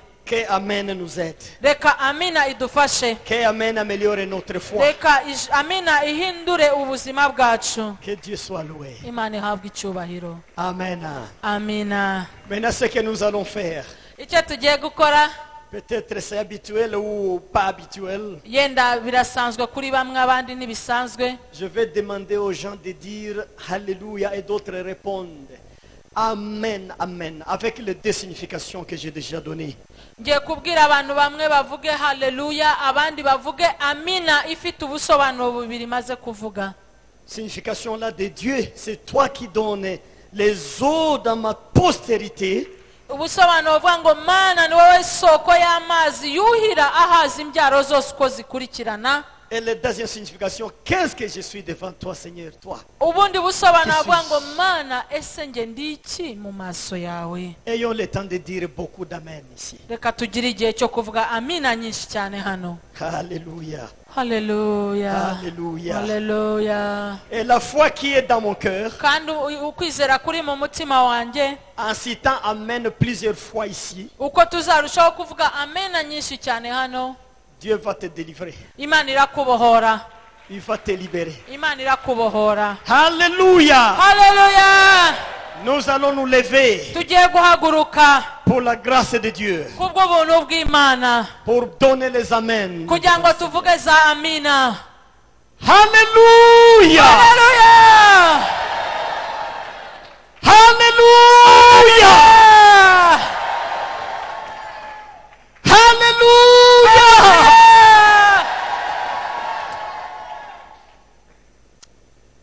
Alléluia. Alléluia.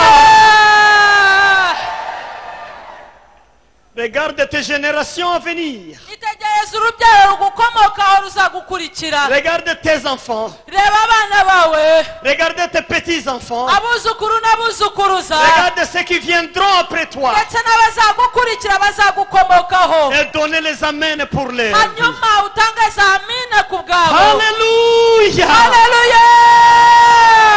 Alléluia. Alléluia.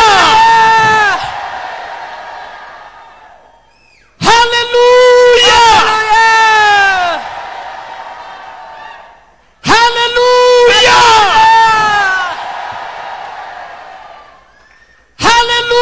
Alléluia.